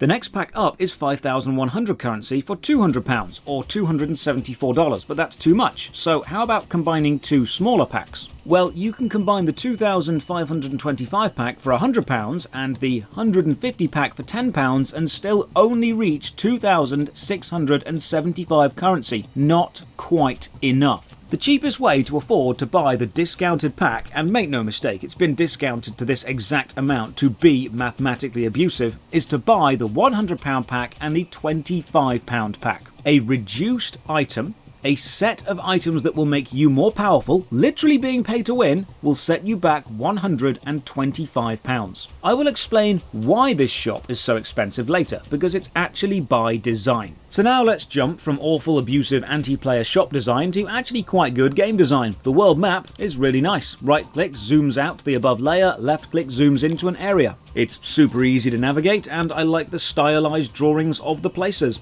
The early game, as in all Korean MMOs, is a linear path to find an NPC you won't remember and will never again be relevant. It's extremely samey. I honestly feel like I've been on this adventure before. We get told Rey is being held by a witch and no one wants to go and rescue her because the witch might be evil, so we go, and of course the witch is fine, she just wants supplies, so we kill some local wildlife and fuel this old lady's desire for blood. She rewards us by giving us a piece of candy which turns us into a mushroom, standard old lady stuff. Oh, while I was browsing my inventory, I saw a load of free potions. Potions that boost speed, attack power, recovery rate. You know the type, your bog standard pay-to-win apothecary selection. Given to you as a starting gift that will essentially become needed purchases later on. The witch teleports us to Rey, and Rey gives us a gun because Rey is straight up gangster. She then sends us to teach a farmer a lesson by picking his vegetables. If you're trying to make sense of the plot, then please stop now before you start bleeding from your ears. Oh, I have potions in my inventory that when drunk turn me into some kind of anime protagonist and massively boost all my stats for 10 minutes. Yeah, screw character creation and connection to my avatar as an extension of me. Let's just play as this OP dude for a while. I get given 3 new skills because, again, standard Korean design, the game throws skills at you with wild abandon. In a well-designed game, you're given a single skill, then an opportunity to use it to reinforce what it can do, and then given another, and in Aeon you're given several all at once and wished good luck. We'll see this being even more egregious later on. 2 of these skills even have the same animation. Hold your arm out, shoot, except one has a little smoke particle at the end.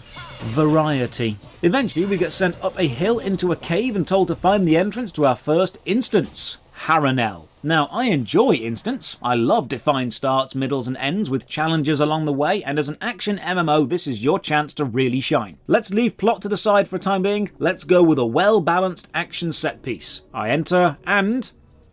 would you like to buy a boost? That's what you're greeted with upon entering any instance. Would you like to pay real money to buy a temporary 10% stat boost for this specific instance? Gameforge have so little faith in their ability to balance a game to be fun, they offer you a straight up flat 10%